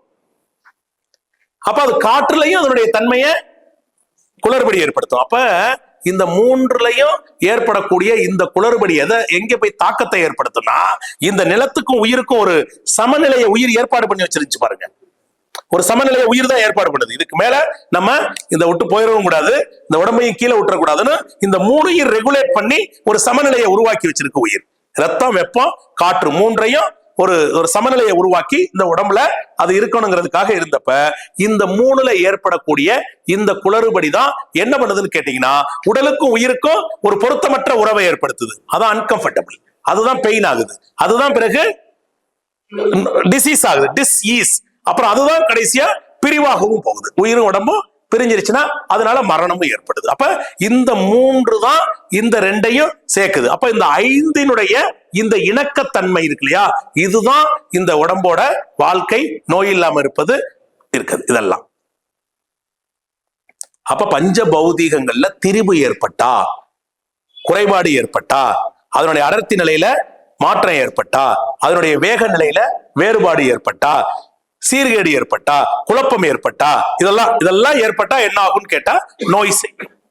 இதெல்லாம் ஏற்பட்டா நோய் செய்யும். அப்ப இவைகளில இருந்து என்னை காத்து கொள்வதற்காக நான் வெளியில இருக்கிற பிரபஞ்சத்துல இருக்கக்கூடிய பஞ்ச பௌதிகமா இருக்கிற ஆக பெரிய நிலமா இருக்கிற நிலம் தானே நானா இருக்கேன். நிலம் தான் நானா இருக்கேன். இன்னொரு ஆங்கிள் பாருங்க, இந்த நிலத்துல இருக்கிற பொட்டாஷ், மெக்னீசியம், நைட்ரஜன், கால்சியம், இததான் நான் என் உடம்புல இருக்கிற பொட்டாஷ், கால்சியம், அயன், மெக்னீசியமா இருக்கு.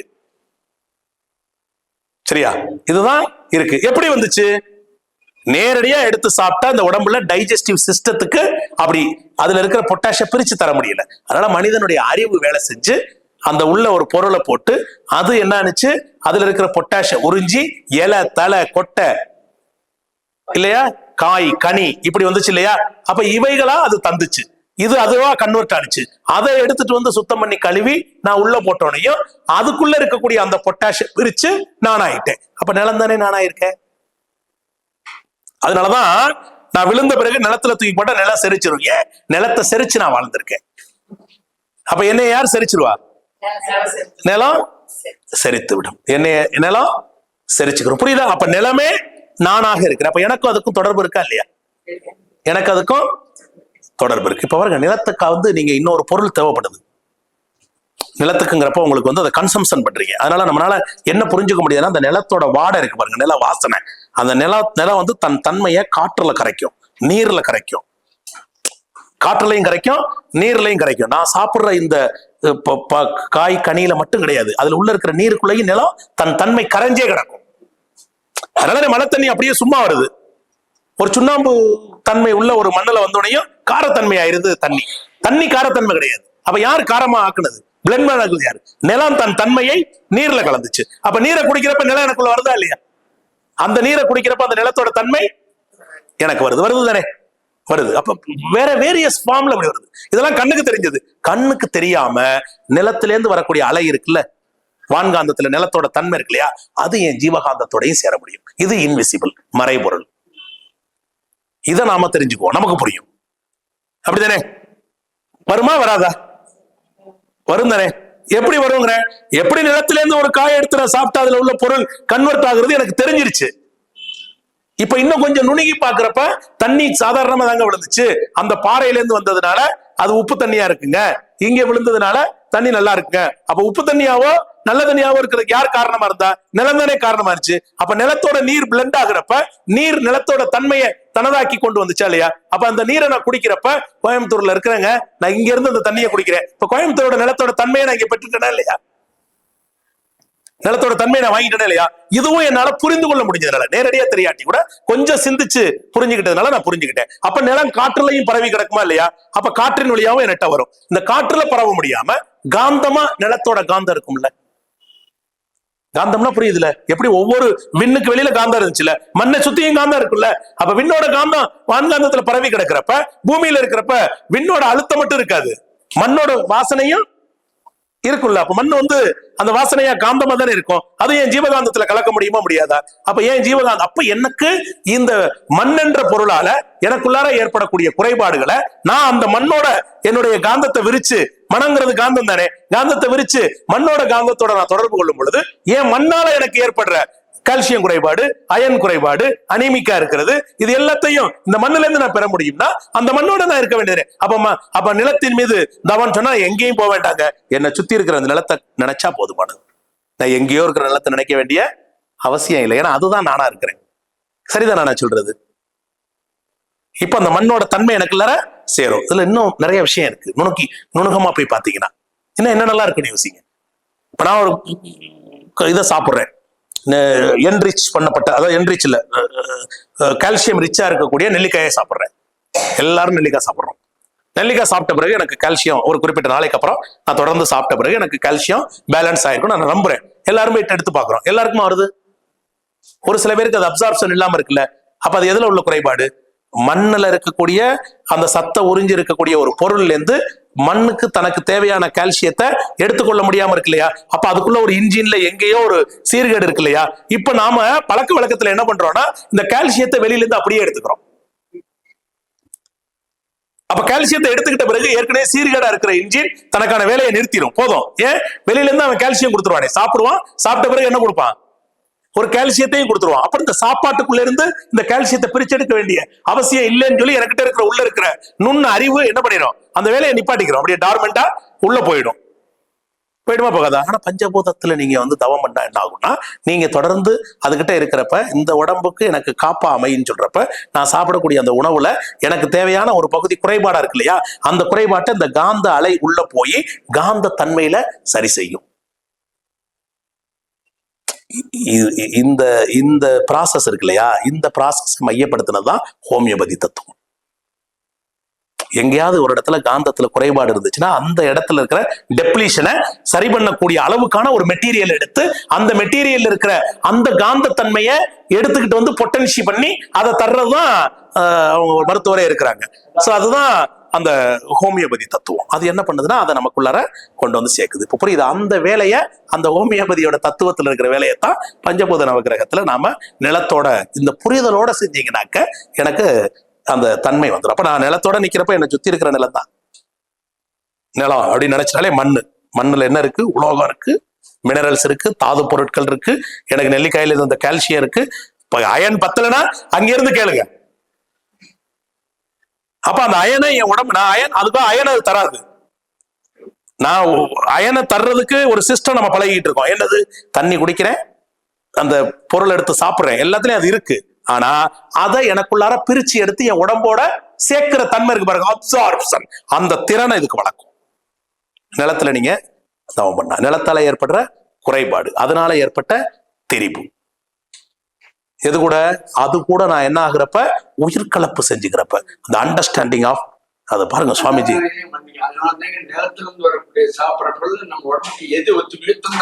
ஆமா, எது ஒத்துக்கலையோ அதை ஆமா பாருங்க சுவாமிஜி அழகா அதுல வச்சிருப்பாரு.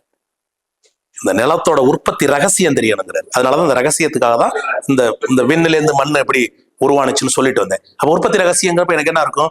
இறைநிலையே துகளாகி, இது எப்போதும் ஞாபகத்துல வச்சுக்கணும். இறைநிலையே துகளாகி துகள்கள்ல இருந்து விண்ணு வந்து விண்ணு தான் மண்ணா இருக்கு. அப்ப மண்ணு இறைநிலை தான். அப்ப நான் மண்ணட்ட நான் இப்ப நிக்கிறப்ப மண்ணுல இருக்கிற இறைவனை தான் நான் வென்றேன். கரெக்டா? இதுதான் அண்டர்ஸ்டாண்டிங் ஆஃப் நேச்சர். அந்த உணர்வுக்கு வந்துட்டோம்னா அவ்வளவுதான். அந்த சிம்பிளுக்கு வேலை இல்லை, அந்த சடங்குக்கு வேலை இல்லை, அதுல உள்ள புரிதலுக்கு தான் வேலை இருக்கு. அப்ப மண்ணை நான் வந்து இப்போ யோசிச்சு பாருங்க, பஞ்சபூதத்துல மண்ணை நான் யோசிக்கிறப்ப அதோட உற்பத்தி ரகசியம் எனக்கு தெரியறப்ப என்ன ஆயிடுது? நான் விஞ்ஞான பூர்வமா கலந்து ஒன்றி கலந்து உயிர் கலப்பாயிடுறேனா இல்லையா? அப்படித்தானே சொல்லுது. அதோட நான் ஒன்றி கலந்து உயிர் கலப்பு பெறுகிறேனா இல்லையா? அப்ப உயிர் கலப்புனா என்ன அர்த்தம்? எனக்கிட்ட உயிரா இருக்கிறது அங்க அணுவா இருக்கு. அணு வேற இல்ல, உயிர் இங்க அணுக்குள்ள இருக்கிற அந்த பகுதி பொருள் வேற இல்ல. அப்ப ரெண்டு ஒண்ணுதாங்க. அப்படி ஆகுறப்ப என்ன ஆயிரும்? எனக்கு எங்கெங்கெல்லாம் குறைபாடு இருக்கோ அதெல்லாம் அது சேர்த்துரும். பாருங்க, மண்ணை விட இது ஒன்ன சொல்லிட்டா இது எல்லாம் புரிஞ்சிடும். இது ஒன்னொன்னுக்கு அந்த விளக்கம் தேவையில்லை. இந்த ஒன்ன டீப்பா அண்டர்ஸ்டாண்ட் பண்ணிட்டோம்னா இதுதான் எல்லாத்துலயும் திரும்ப திரும்ப சொல்லுவோம். இதைத்தான் திரும்ப திரும்ப எல்லாத்துலயும் சொல்லுவோம். சரியா? இதைத்தான் திரும்ப திரும்ப சொல்லுவோம். அப்ப ஒவ்வொரு வார்த்தைக்குமான இந்த உட்கருத்து மகரிஷி எத்தனை பெரிய இருந்தா நமக்கு இத இவ்வளவு அழகா கொடுத்திருப்பாங்கன்னு பார்க்கணும். அப்ப அந்த அண்டர்ஸ்டாண்டிங் நான் வரணும். அப்ப பஞ்சபூத நவகிரகம் பண்ணேங்க, எனக்கு எல்லாம் வந்துருமான்னு கேட்டா வருங்க. இந்த அண்டர்ஸ்டாண்டிங் இருக்கணும். அதுக்காக தான் அதுக்கு தத்துவ விளக்கம் பண்றோம். அதுக்காக தான் விளக்கம் கொடுக்குறாரு. அதுக்காக தான் மகரிஷி அதை தொடர்ந்து சொல்லிட்டு இருக்காரு. இப்ப அடுத்தது இப்ப சொல்லுங்க. நடத்தும் போது படிக்கும் போது மண்ணின் மதிப்பை பெருமையை சொல்றோம், மண்ணின் உற்பத்தி தெரியாதான் சொல்றோம், மண்ணோடு ஒன்று உயிர் கலப்பம் படிக்கிற மொழிய விளக்கம். இப்ப அடுத்தது காப்பு. அடுத்தது காப்பு. இந்த காப்பு ரொம்ப முக்கியமான விஷயம். காப்பு ரொம்ப முக்கியமான விஷயம். இந்த உடம்புக்குள்ளார இருக்கக்கூடிய நிலத்துல பெருவாரியான சிக்கல் ஏற்பட்டா உயிர் உடம்புல தொடர்ந்து இயங்க முடியாம வெளில ஓடி போயிடும். இந்த நோய் முற்றி போயிடுமா இல்லையா? போயிடும். அப்ப அதுல இருந்து காத்துக்கணும். அப்ப அதோடைய தாங்கும் திறன் இருக்கு இல்லையா? அந்த பியரபிலிட்டி, அதோடைய தாங்கும் திறனை யார் அதிகப்படுத்தி கொடுப்பா? வெளியில இருந்து தான் நமக்கு அதிகப்படுத்தி கொடுக்க முடியும். ஒண்ணு. இரண்டாவது, இந்த மண்ணுல நான் இருக்கிறேன், கீழே கொஞ்சம் நோண்டு ஜெர்க்காகுது. ஜெர்க்கானுச்சுன்னா இந்த மண்ணெல்லாம் சேர்ந்து என்ன சூழ்ந்து அழுத்திருமா இல்லையா? சூழ்ந்து அழுத்தினால் நான் என்ன ஆயிடுவேன்? அப்ப எனக்கு இந்த மண்ணுல இருந்து எனக்கு காப்பு வேணும். பிரளயங்கள் பஞ்ச பௌதிகத்திலையும் எப்ப வேணாலும் என்ன நடக்கும்? சாதாரணமா டிராப்பா தண்ணியை பார்ப்பீங்க, ஆனா அது சேர்ந்து ஒண்ணு கூடி வந்துச்சுனாக்க அத்தனை பெரிய ட்ரெயினையே அடிச்சு கொண்டு போய் சேர்த்துச்சு தனுஷ்கோடியில. தெரியும் நினைக்கிறேன் எல்லாருக்கும். தனுஷ்கோடி அழியிறப்ப ஒரு ட்ரெயினும் சேர்ந்து அழிஞ்சிச்சு. ஆமாங்க, தனுஷ்கோடி அழிவுல வந்து அங்க இருப்பு பாதையில ட்ரெயின் போயிட்டு இருந்தது, ட்ரெயினையும் சேர்த்து உள்ள எடுத்துட்டு போனுச்சு. அதுல போன கல்லூரி மாணவர்கள்லாம் அதுல பலியானாங்க. தனுஷ்கோடியோட அழிவை நீங்க எடுத்து படிச்சு ஐயா 66 நினைக்கிறேங்கய்யா. 66, 65 நடந்ததான் இந்த நூற்றாண்டுல நடந்த பேரழிவு. அது இந்த நூற்றாண்டுல நடந்த பேரழிவு. நான் பலமுறை, நான் கீழக்கரையில படிச்சதுனால நான் பலமுறை தனுஷ்கோடி போய் அந்த இருப்பு பாதை இருந்தது, அந்த இதெல்லாம் நிலம் இப்ப நீர் வந்து அதெல்லாம் வெட்டிருக்கு வெளியில. இப்ப வெளியில விட்டு அந்த சர்ச் இருந்த இடம், அந்த ரயில்வே ஸ்டேஷன் இருந்த இடம்லாம் வெளியில தெரிஞ்சுச்சு. நான் பார்த்தேன் 25 வருஷம் ஆச்சு. 20 வருஷத்துக்கு முன்னாடி நான் படிக்கிறப்ப இருக்கு. சோ அதெல்லாம் படிப்படியா நாங்க போனப்ப நீர் இப்பதான் வெளியில விட தொடங்கி இருந்துச்சு, தான் ஆக்கிரமிச்சு வச்சிருந்த இடத்த. அப்ப நீரு ஒரு புகை வண்டியே தனக்குள்ளார உள்ள இழுத்துக்கிடுச்சு. இப்ப பாக்குறோம்ல அங்கங்க பெரு வெள்ளம் வந்து எடுத்துட்டு போறது. அப்ப நீர் வந்து இத்தனை பெரிய நன்மைகளையும் தருது, அதனால என்னவோ இருக்கு, ஆபத்து இருக்கு. இப்ப நீர் குடிக்கிறவங்க தண்ணியில பாக்டீரியா போகுதா இல்லையா? தண்ணி வழியா என்ன போகுது? பாக்டீரியா போகுதா இல்லையா? இப்ப அந்த பாக்டீரியா நீர் தானே மீடியம், நீர்ல கண்டம்னு சொல்றாங்களா இல்லையா? அப்ப நீர் வழியா போய் உள்ள போய் இருந்து உள்ள இருக்கிற ரத்தத்துல நீர் தானே, அது ரத்தத்துல சீர்கேடை ஏற்படுத்துதுன்னு வச்சுக்கோங்க, உள்ள தங்கி இருந்து. அப்ப அதை யார் சரி பண்றது? நீர்ட்டேன் தான் அதை நான் காப்பு பெறுறேன். அப்ப அந்த காப்பை நான் வந்து அது கூட அண்டர்ஸ்டாண்டிங், அதோடைய உற்பத்தி ரகசியம் தெரிஞ்சுக்கிறேன், அதோட உயிர்கலப்பு செஞ்சுக்கிறேன், அதனுடைய மேன்மையெல்லாம் தெரிஞ்சு நன்றியோட உணர்வோட ஒன்றி அதை நான் கலக்கிறேன், மதிப்பு கொடுக்குறேன். அதனாலதான் மதிக்கிறதுக்கு தான் வணக்கம். அந்த வணக்கம் வணங்குறதுங்கிற இடத்துக்கு கொண்டு வந்தாங்க. மதிக்கிறதுங்கிற வார்த்தை தான், நம்ம மதிக்கிறதுனா என்ன பண்ணுவோம்? வணங்குவோம் இல்லையா? அப்ப அதனாலதான் வழிபாட்டுல வச்சாங்க அதை. அப்படி பண்ணிட்டு இப்ப அதுகிட்ட இருந்து ஒரு அக்ரிமெண்ட் போட்ட மாதிரி என் மனதால எனக்கு ஒரு காப்பு கொடு. அப்ப வெளியில இருந்து ஏற்படுற இந்த பிரளயத்தில இருந்து காப்பு, இதுல இருந்து காப்பு. இப்ப மண்ணுல எத்தனை விஷயம் சொன்ன பாருங்க. நீர்ல கவனிங்க, நீர்ல ரொம்ப அழகா புரியும். நல்ல வெயில், அப்படி போயிட்டு ஒரு மரத்தடி நிழல், அங்க போய் நிக்கிறீங்க, எவ்வளவு சௌகரியமா இருக்கு இல்லையா? யார் ஆற்றுப்படுத்தினா? அந்த நிழல் தானே. அந்த நிழல்ல என்ன இருந்துச்சு? யார் எப்படி ஆற்றுப்படுத்தப்பட்டது? மரப்பிராணா. மரப்பிராணாவில் யார் இருந்தா? அதுல இருக்கிற காற்று. அந்த காற்றுல யார் கலந்திருந்தா? அந்த மரத்துல இருந்து உறிஞ்சப்பட்ட நீர் அந்த இலையில இருந்தது, காத்துல கரைஞ்சு இருந்துச்சு. அப்ப நீர் காத்துல கரையுதா இல்லையா? காத்துல கரையுதா இல்லையா? கடல்ல இருந்து எடுத்த அந்த எவாபரேட் பண்ண தண்ணி மழையா வர்றதுக்கு முன்னாடி ஒரு குளிர்ச்சியை தருதா இல்லையா? அந்த தண்ணி தானே குளிர்ச்சியா இருக்கு. அப்ப தண்ணி கரைஞ்சு காந்தத்தால வந்து வர முடியுமா, வர முடியாதா? வர முடியும் தானே. இன்னும் ஒரு படி மேல போங்க, போய் வீட்டுல போய் ஒரு மோட்டர் போட்டு பம்பு செட்ல போய் தலையை அப்படியே முக்குறேன். எப்படி இருக்கு? ஜிவு ஜிவுன்னு தேவையற்ற அளவுல உடம்புல ஏறி இந்த ஹீட்டை கண் வழியாவும் நமக்கு தெரிஞ்சு அப்படி வந்து செவன் இருக்கு. காது வழியா போயிருக்கும், மூக்கு வழியா போயிருக்கும், எங்கெங்கெல்லாம் துவாரம் இருக்கோ அது வழியாலாம், அந்த தோல் வழியாலாம், எல்லா வழியாவும் அந்த. அப்ப என்ன பண்ணுச்சு? நீர் எதை சமப்படுத்துனுச்சு? நெருப்பை சமப்படுத்துது. அப்போ ஒரு பௌதிகம் இன்னொரு பௌதிகத்துக்கு அதனால ஏற்பட்ட அந்த அந்த அந்த குளறுபடிய சரி பண்ணுச்சா இல்லையா? எப்படி? சும்மா போய் தண்ணியை மேல ஊத்திக்கிட்டேன். அதனாலதான் இயற்கையில மண் குளியல்னே ஒண்ணு வச்சிருக்காங்க. அது நிலத்து மேல பண்ற தவம். சரிதானே? அப்ப நான் சொல்றது இப்ப நீர் குளியல் நமக்கு புரிஞ்சிருச்சு, மண் குளியல் நேரடியா புரியாது. அவ்வளவுதான். நேரடியா எனக்கு தெரியலைங்கிறதுனால இன்விசிபிள் இல்லைன்னு சொல்ல முடியாதுல்ல. டீக்குள்ளதாங்க இது இருக்கு, அந்த இனிப்பு இருக்கு. நான் பாக்குறப்ப தெரியலைங்கிறக்கா இனிப்பு இல்லைன்னு சொல்ல முடியாது. குடிச்சு பார்த்தா தானே தெரியும், அனுபவிச்சு பார்த்தா தானே நமக்கு தெரியும். அனுபவிச்சு பாக்குறப்பதான் அந்த சுவைக்குள்ள ராமங்க இனிப்பு இருக்குங்க அப்படின்னு சொல்ல முடியுது. அப்ப அது மறைவா இருக்கு. மறைவா இருக்குங்கிறதுனால இல்லைன்னு சொல்ல முடியாது. அது இன்விசிபிள் மேட்டர். ஆமாவா இல்லையா? இப்ப அந்த அந்த அந்த அந்த நீர் எப்படி எடுத்து நான் குளிக்கிறதுனாலையும் நீர் எனக்கு ஆற்றலை தருகிறது, எடுத்து குடிக்கிறதுனாலையும் ஆற்றலை தருது. அப்ப நீர்ல எனர்ஜி இருக்கா இல்லையா? அந்த சக்தி எனக்குள்ளார சக்தியை தருதா இல்லையா?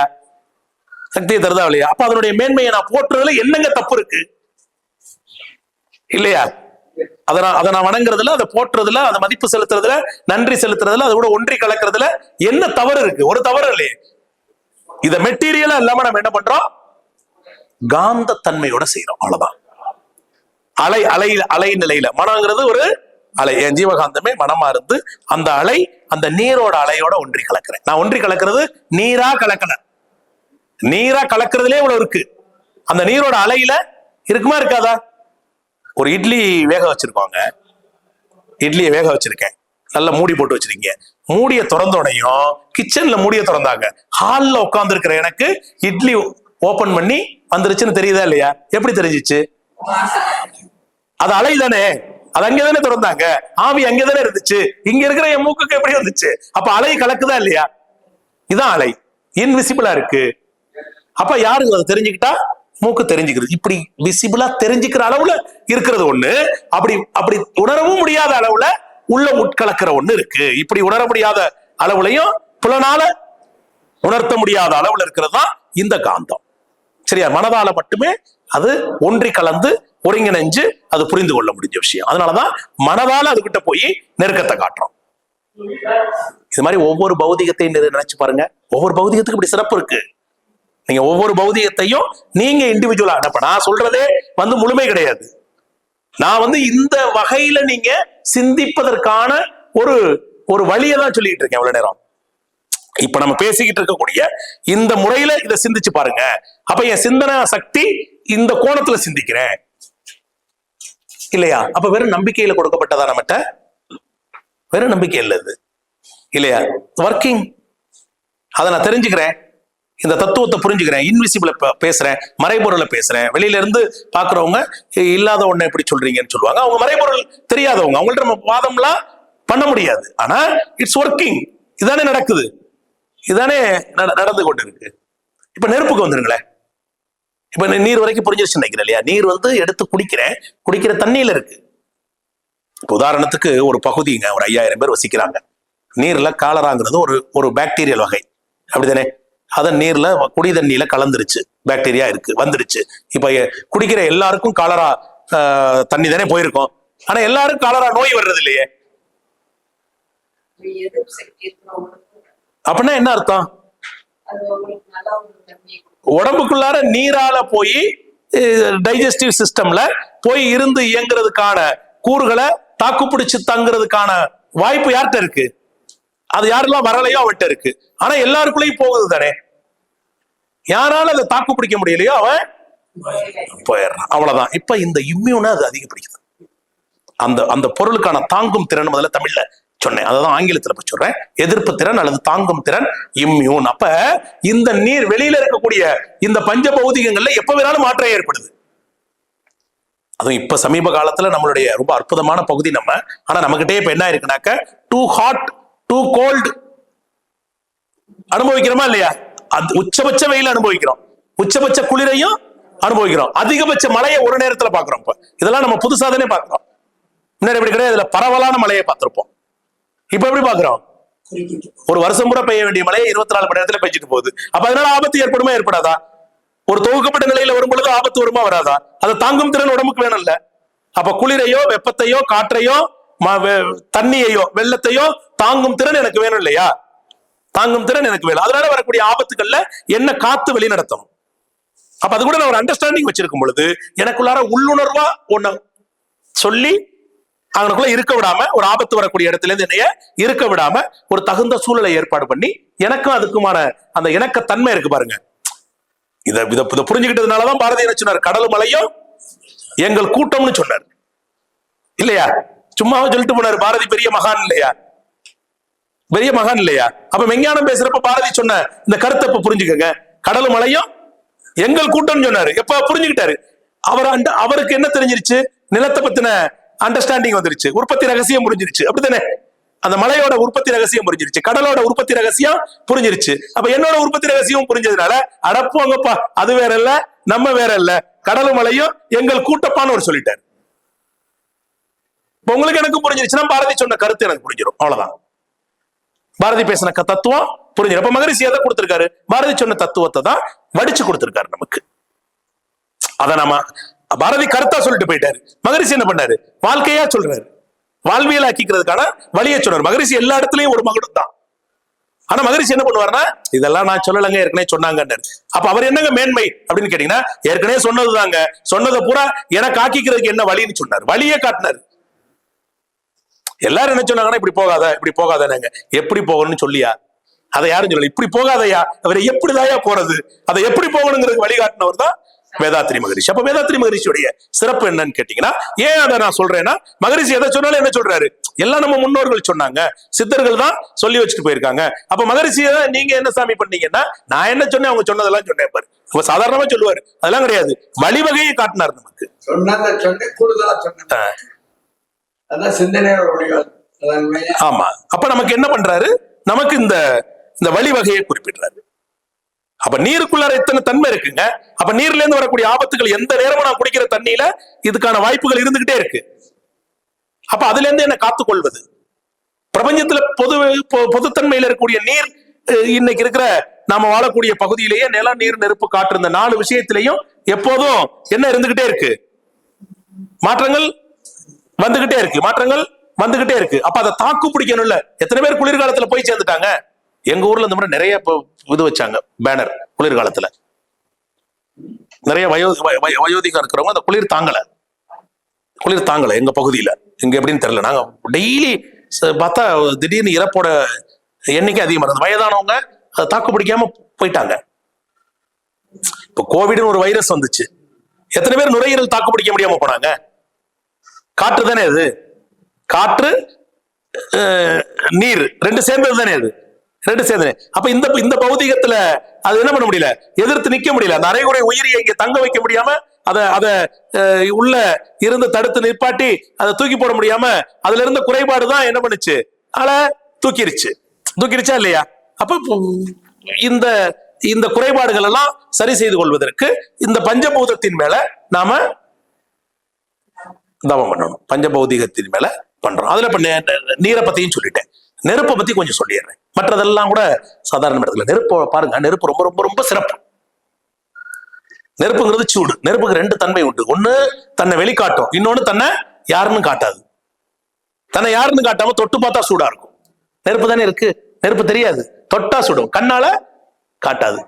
அதே வெளிச்சமா வரும் பொழுது கண்ணால காட்டும். அப்ப மறைவாவும் இருக்கும், உருவமாவும் தன்னை காட்டுற ஒரு பௌதிக யாரு? நெருப்பு. நெருப்புக்கு 2 தன்மை உண்டு. மறைவாவும் இருக்கும், வெளியில ஜோதியாவும் தன்னை காட்டும். 2 தன்மையுமா இருக்கிறதா நெருப்பு.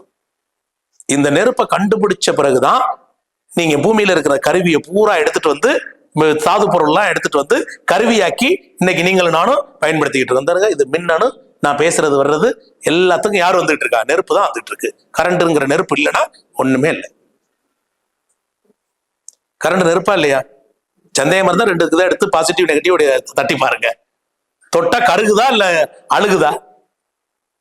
அழுகுனுச்சுன்னா நீர், கருகுனுச்சுன்னா நெருப்பு தானே. இப்ப நெருப்பா இல்லையா? அது நெருப்பு தானே அது, இல்லையா? கரண்ட் நெருப்பு தானே. அப்ப நெருப்பின் மீது நீங்க தவம் பண்ணி காப்பு பெறுறீங்கன்னா, யார்கிட்ட இருந்து காப்பு பெற்றிருக்கீங்க? இந்த கரண்ட்ல இருந்து சாக்கடிக்காத வரைக்கும் நான் காப்பு பெற்றிருக்கிறேன். அப்படி புரிஞ்சுக்கணும் இந்த அண்டர்ஸ்டாண்டிங்கிறது. அதான் அண்டர்ஸ்டாண்டிங் ஆஃப் த நெருப்பின் உற்பத்தி ரகசியமும் அதனுடைய பல வடிவங்கள்ல இன்னைக்கு உருமாறி நம்ம பயன்படுத்திக்கிட்டு இருக்கக்கூடிய பயன்பாட்டு தன்மையையும் இருக்கணும். எப்போதும் எனக்கு நன்மையா. அதான் இந்த கார்த்திகா திருவண்ணாமலை ஒரு 5-6 வருஷம் முன்னாடி சொல்லும் போதுங்க, இந்த நெருப்பினுடைய தத்துவத்தை சொல்லும் போது பஞ்சபூதம் மையமா இருக்குதுன்னு விளக்கத்தை சொன்னாங்க. சொல்லுங்க. அப்ப அண்ணாமலை அருணாச்சலம் திருவண்ணாமலை போய் சாப்பிட்டோம்னா நெருப்பினுடைய காரணம் தான். அப்ப நெருப்பு சாதாரணமா ஒரு இருளுக்குள்ள வெளிச்சத்தை தருது, ஆக பெரும் நெருப்பா இருந்து அழிவையும் தருது. அப்ப அததான் அந்த அண்டர்ஸ்டாண்டிங், அததான் பயன்பாட்டு அறிவு. நல்ல முறையில் நான் பயன்படுத்தி கொள்ளும் அறிவை வளர்த்து கொள்வேன். பிற விஷயங்கள் அது புரியாது, இதுல புரிஞ்சிடும். நல்ல முறையில பயன்படுத்திக்கிற அப்படின்னா என்ன அர்த்தம்? அதுக்கு கெட்ட முறையும் இருக்கு. வீட்டுல கேஸ் இருக்கு, நெருப்பு தானே இல்லையா? அதை சரியா ரெகுலேட் பண்ணி பயன்படுத்திக்கிட்டு இருந்தா ஆக்கப்பூர்வம். அதுல கொஞ்சம் அஜாக்கிரதையா இருந்துட்டா, அப்ப அஜாக்கிரதையா இருந்துடாம என்ன காத்துக்கிறதுக்கு ஒரு விழிப்பை தருவது நெருப்பு மேல வைக்கிறதவம் இல்லையா? இங்க பாருங்க, ஒண்ணுமே இல்ல, இந்த பிளக் பாயிண்ட் இருக்கு. இந்த பிளக் பாயிண்ட் இருக்கு. பிளக் பாயிண்ட் பாருங்க, 1 2 3 4 5 ஹோல் இருக்கு. சும்மா சுண்டூரில் உள்ள விட்டா போதும். ரொம்ப ஈஸியா இல்லையா? சுண்டுவரல உள்ள கொடுத்திக்கிட்டு சுவிட்ச் ஆன் பண்ணா கீழே எர்த்தாயிடும். கரண்ட் வர்றதுக்குள்ள போனுச்சுன்னா உள்ள வந்துருமா வராதா? அப்ப ஆபத்துக்குள்ளோட தானே இந்த சுவிட்ச் இருக்கு. நாம நினைக்கிறோம் இந்த சுவிட்ச் வந்து ஆபத்து நிறைந்ததானே இருக்கு. ஆனா அதை என்ன பண்றோம் நம்ம ஆக்க முறையில பயன்படுது. அப்ப ரெண்டுமே இருக்கு, அதுல இருக்கு. அப்ப நான் என் அறிவு குளறுபடி இல்லாம சரியா இருக்கிற வரைக்கும் சரியா அதை பயன்படுத்திக்குவேன். என் அறிவுல குளறுபடி இல்லாத வரைக்கும். என் அறிவுல குளறுபடி ஏற்பட்டுச்சுன்னா என்ன பண்ணுவேன்?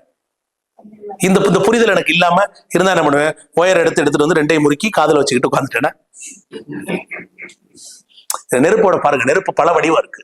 நெருப்போட கண்டுபிடிப்புக்கு பிறகுதான் இந்த வாழ்வியல் வளமே இவ்வளவு தூரத்துக்கு உருவாகி இருக்குன்னு சொல்றேன். நெருப்பு தத்துவத்தை அப்போ நீங்க இன்னும் எவ்வளவு புரிஞ்சுக்கணும்னு பாருங்க. நான் சொல்றது சின்னதா ஒரு வார்த்தைக்குள்ள அடக்கிட்டேன். நான் இன்னும் சிந்திக்க நீங்க பாத்தீங்கன்னா என்னுடைய எல்லா கருவிகளும் நெருப்பு தான். ஒரு வண்டியை ஸ்டார்ட் பண்ணிட்டு நான் உட்கார்ந்துருக்கேன், நெருப்பு கீழே இருக்கு. அது ஒழுங்கா ரெகுலேட் ஆகி கார்பரேட்ல போயிட்டு இருக்க வரைக்கும் பிரச்சனை இல்லை. ஒரு வீட்டுல ஏசி ஆன் பண்ணிட்டு உட்கார்ந்து இருக்கிறேன், அந்த நெருப்பு தான் கன்வெர்ட் ஆகி குளிர்ச்சியா அங்க வந்துகிட்டு இருக்கு. ஒரு ஃப்ரிட்ஜுக்குள்ள நெருப்பு தான் கன்வெர்ட் ஆகி குளிர்ச்சியா வந்துகிட்டு இருக்கு. என் தண்ணியில நெருப்பு தான் கன்வெர்ட் ஆகி சூட்ட தருறதுக்கு மேல நெருப்பு அப்படியே தந்துருச்சுன்னா ஹீட்டர் இல்லையா? எல்லாத்துக்குள்ளயும் அந்த நெருப்பு இருக்கா இல்லையா? இன்னைக்கு இருக்கிற வாழ்க்கை வளம் நெருப்புனா நீங்க நேரா தீ பிடிக்கிறத மட்டும் யோசிக்க வேண்டியது இல்லை இல்லையா? நெருப்புனா தீயை மட்டும் நம்ம நேரடியா யோசிக்க வேண்டியதில்லை. நெருப்போட வடிவங்கள், நெருப்போட பரிணாமம் இன்னைக்கு எவ்வளவு தூரத்துக்கு வளர்ந்து கிடக்கிறோம். அப்ப நெருப்பை தவிர்த்துட்டு நீங்க எதையாவது இன்னைக்கு வாழ்க்கையில நம்ம இது பண்ண முடியுமா? இங்க பாருங்க, இவர் வந்து இந்த பிளக்ல கனெக்ட் ஆகல, ஆனா உள்ளுக்குள்ளேயே நெருப்பு பேக் பண்ணி வச்சிருக்காரு. இந்த பாருங்க, இதுல நெருப்பு உள்ளுக்குள்ளேயே பேக் பண்ணி வச்சிருக்கேன், உள்ளேயும் வச்சிருக்கிறேன்.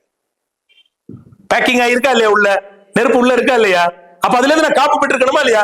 எல்லா பௌதிகத்தை விட நான் எப்போதுமே என் கூடவே வச்சுக்கிட்டு இருக்கக்கூடிய ஒரு இது.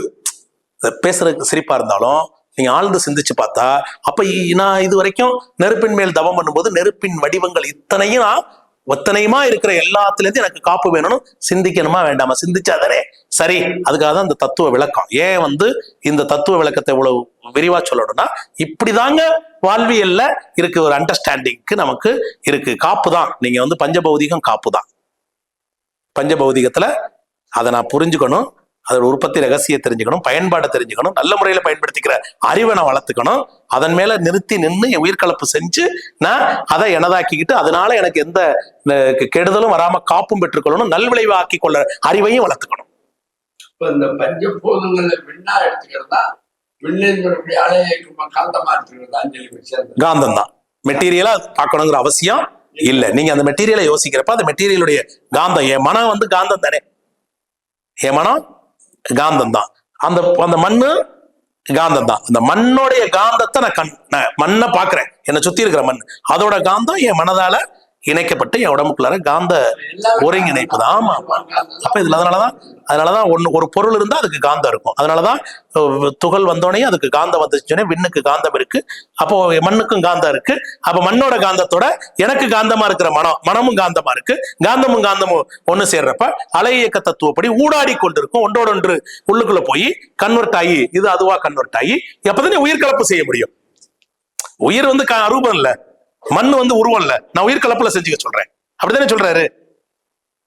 அப்படித்தானே சொல்றோம், உயிர் கலப்பு செய்து கொள்வோம் தானே சொல்றோம். அப்ப உயிர் கலப்புனா என்னவா இருக்க முடியும்? அரூபமா தானே எனக்கு கலந்துக்க முடியும், உருவமா கலக்க முடியும், மண்ணை மடிச்சா எனக்குள்ள சேர்க்க முடியும். அப்போ மண்ணின் தன்மையா நான் உயிர் கலப்பு. அப்ப காந்த தத்துவத்துல நமக்கு அந்த அண்டர்ஸ்டாண்டிங் வேணுங்கிறதுக்காக அதை முதல்ல சொல்லி நாம வந்தோம். அது உடலோட சேர்க்கை வந்து வந்துடும், ஒன்றுபடுத்திக்கிறோம் அதை அப்படியே. இந்த மண்ணின் மகத்துவத்தை, அந்த பஞ்சபூதத்துல மகத்துவத்தை மேன்மையை தெரிந்து கொள்கிறோம், உற்பத்தி ரகசியத்தை அறிந்து கொள்கிறோம், உடலோட உயிரோட ஒன்றுபடுத்திக் கொள்கிறோம், காப்பு செய்கிறோம், விஞ்ஞான அறிவை வளர்த்துக் கொள்கிறோம். ஆமா, அது விஞ்ஞான அறிவுனா அதுல இருக்கிற விண்ணோட கூட்டு பொருள் தான் அது. அந்த அறிவை வளர்த்துக்கிறோம். அந்த பொருள் தன்மையா மட்டும் பார்க்காதீங்க, பொருளுக்கு உள்ள போய் பார்த்தாதான் அது நெருப்புன்னு தெரியும். இப்ப நான் பொருளா பார்த்துட்டேன்னா எனக்கு தெரியாது.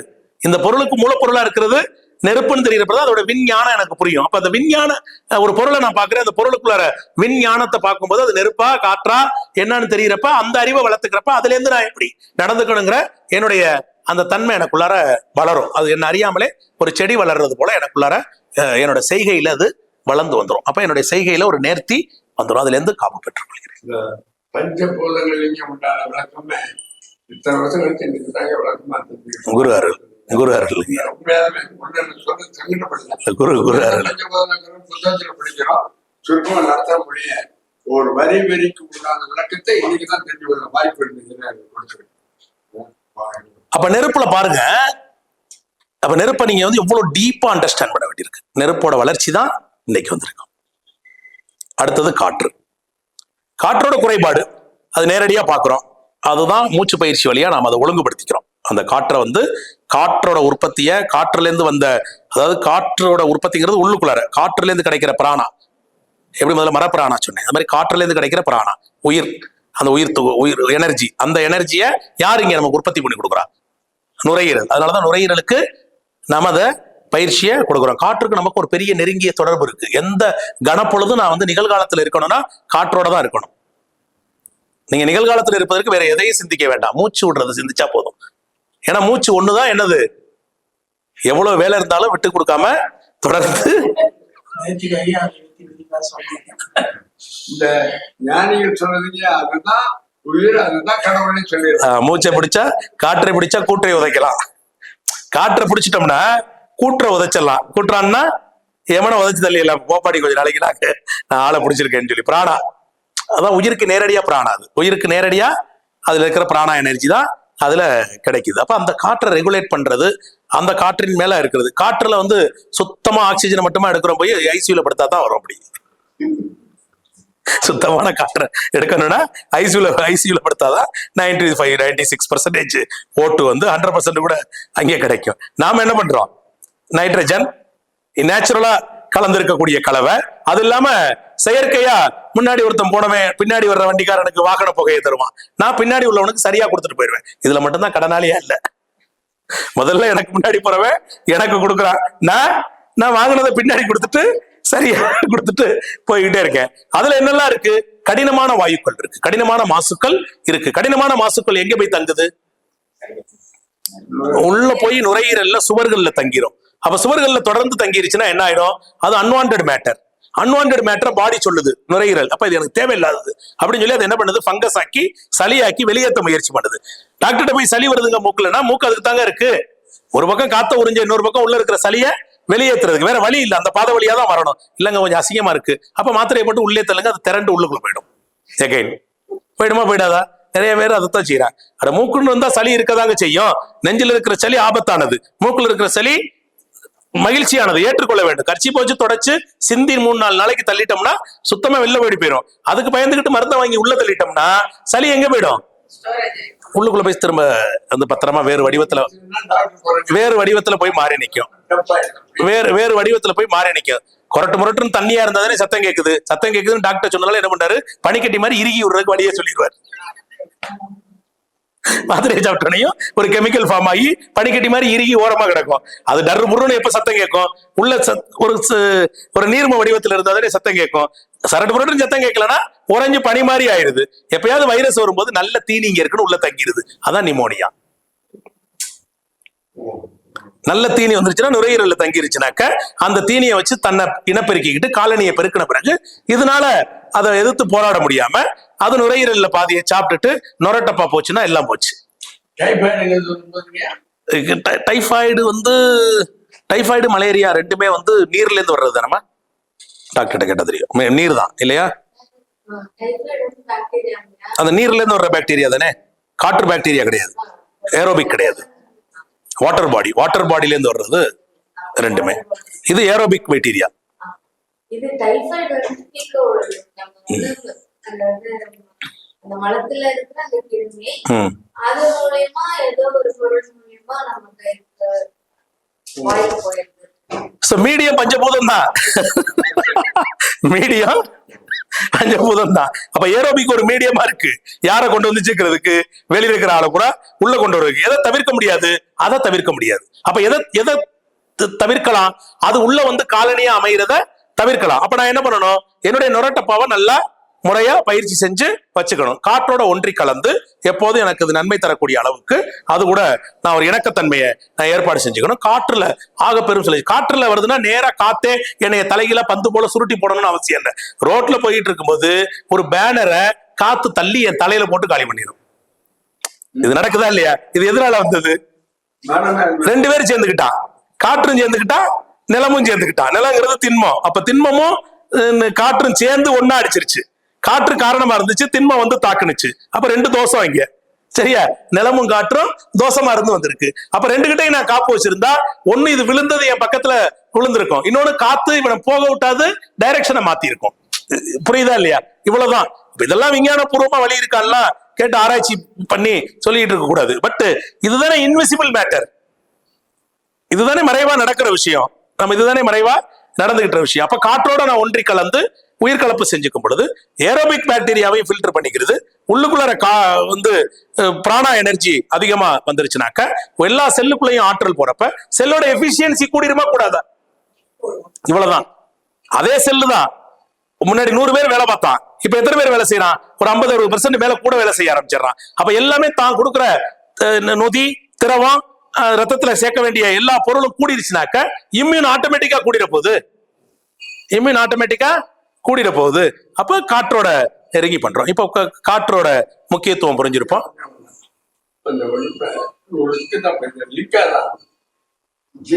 ஸ்வீட் அதிகமா சாப்பிட்டா சரியா என்ன புரியல? ஸ்வீட் அதிகமா சாப்பிட்டா சரி தெரியலையே எனக்கு. ஐயா, அம்மா யாராவது? இல்ல, எனக்கு அது அவங்க மருத்துவ ரீதியா சொல்லுவாங்க. அமிலத்தை உற்பத்தி பண்ற ஒரு பொருள். அமிலத்தன்மையில எந்த இடத்துலயும் கிருமிகள் அதிகமா வளரும். இப்ப நம்ம ஸ்வீட் சாப்பிடும் போது அந்த வாய் வந்து அமிலத்தன்மையுடையதா இருக்கும், புளிச்சு போகுது இல்லைங்க. ஸ்வீட் சாப்பிட்டீங்கன்னா வயிறும் அமிலத்தன்மை ஆகுது. அப்ப அந்த அசிட்டிக்கான மீடியம்ல கிருமிகள் வந்து ஈஸியா காலனி ஃபார்ம் பண்ண. புதிய செய்தி. பால் சம்பந்தமான பொருள், சர்க்கரை சம்பந்தமான பொருள், மாவு வெள்ளரிசி, இந்த மாதிரி மைதா, இந்த மாதிரி மாவு இந்த 3 கிருமி வளர்றதுக்கான அமிலத்தன்மையை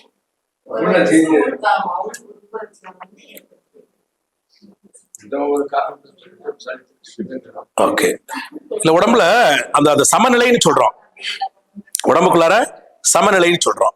இப்ப சமநிலையில வந்து இப்ப இனிப்பு சுவையில எத்தனை சமநிலை இருக்கு? நாம மேஜரா எதை எடுத்துக்கிறோம்? புளிப்பு, உரப்பு, இனிப்பு. அப்ப தவிர்க்கிற மிச்சம் 3 கார்ப்பு,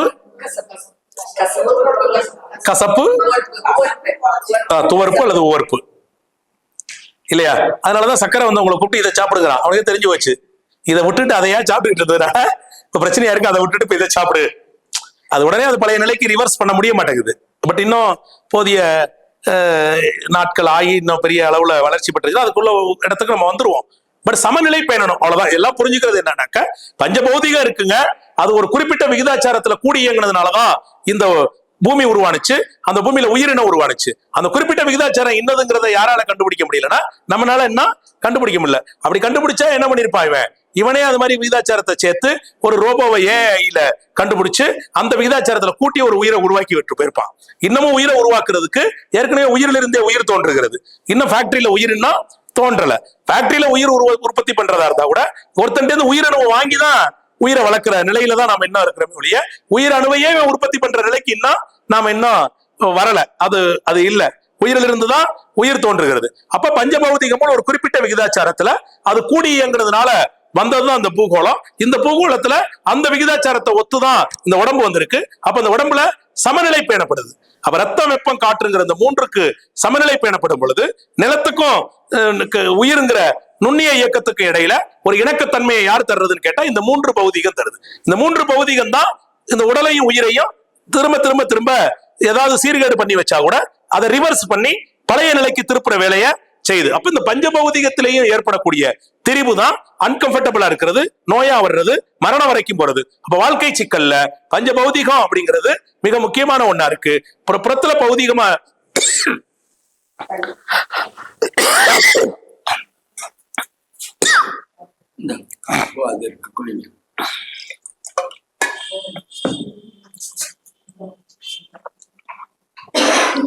அப்ப அண்டத்துல பஞ்ச பௌதிகமா அறியப்பட்டதுதான் பிண்டத்துக்குள்ளேயும் இருக்குங்கிறப்ப அண்டம் பிண்டம் ரெண்டும் வேற இல்லைங்க.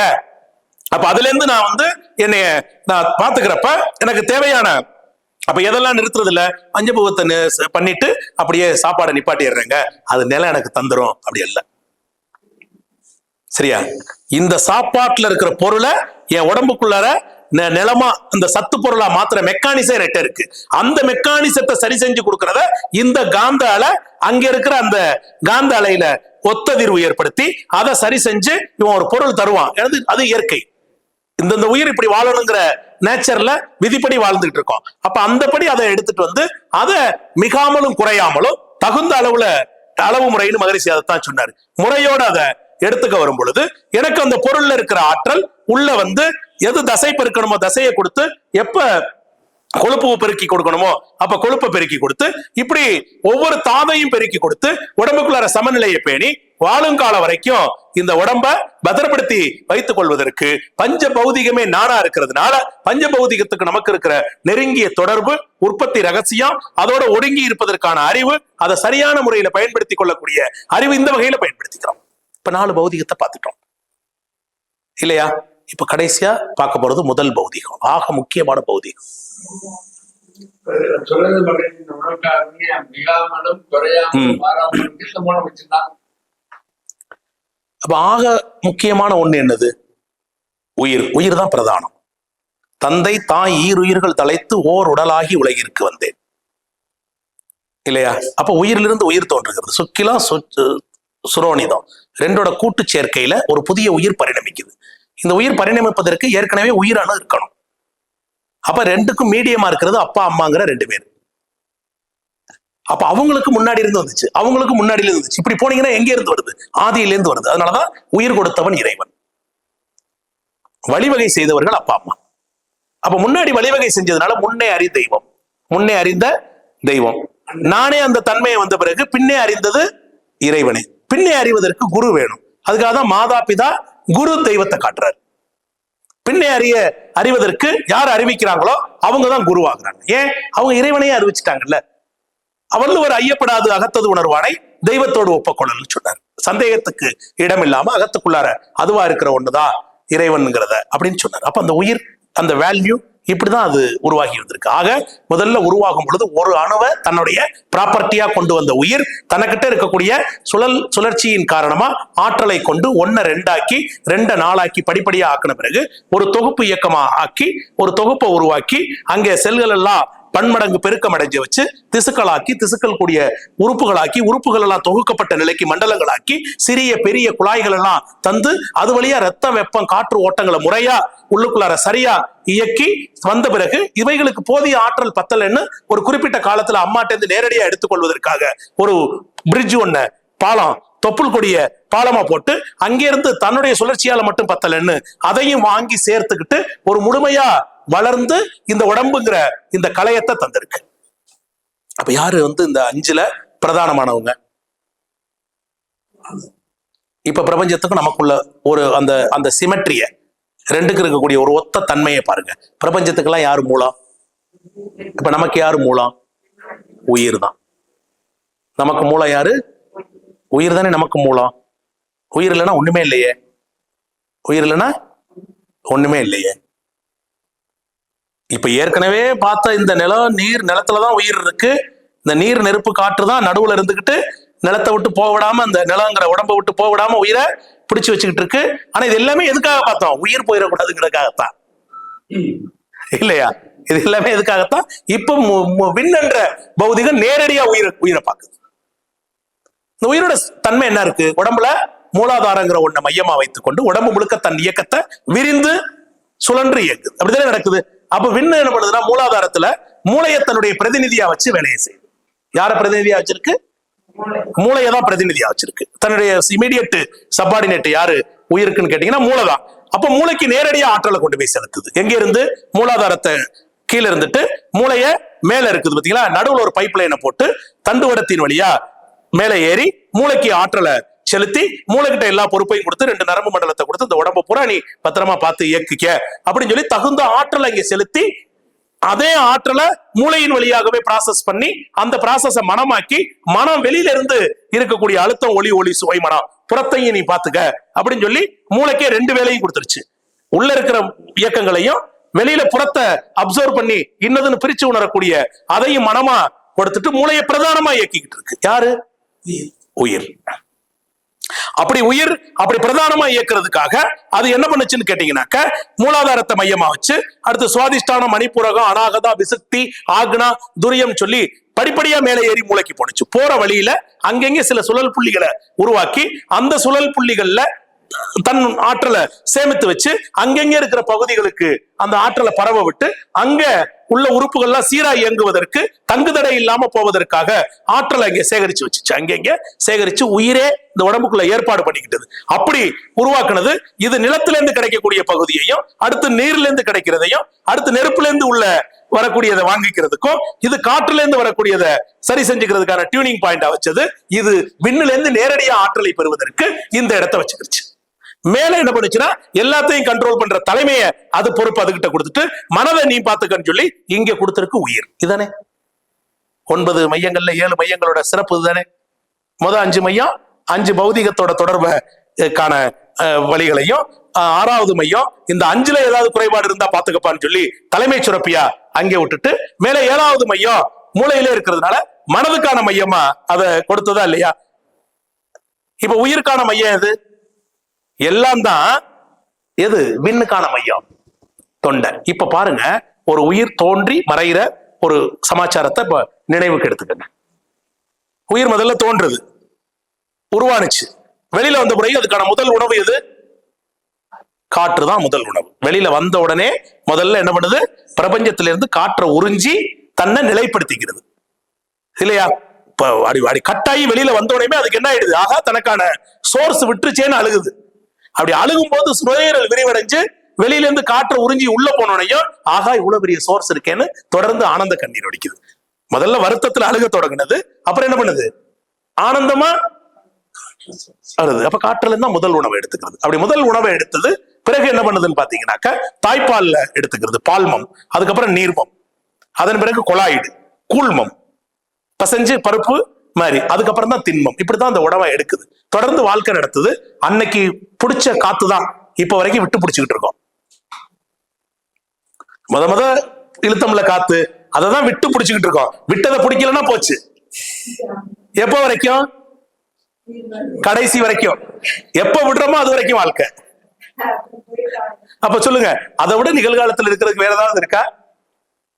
உள்ளே வெளியே விளையாட்டு நடந்துகிட்டே இருக்கு. உள்ளே வெளியே விளையாட்டு நடந்துகிட்டே இருக்கு. அப்ப விட்டு பிடிக்கிற வேலைய செஞ்சுக்கிட்டே இருக்கு.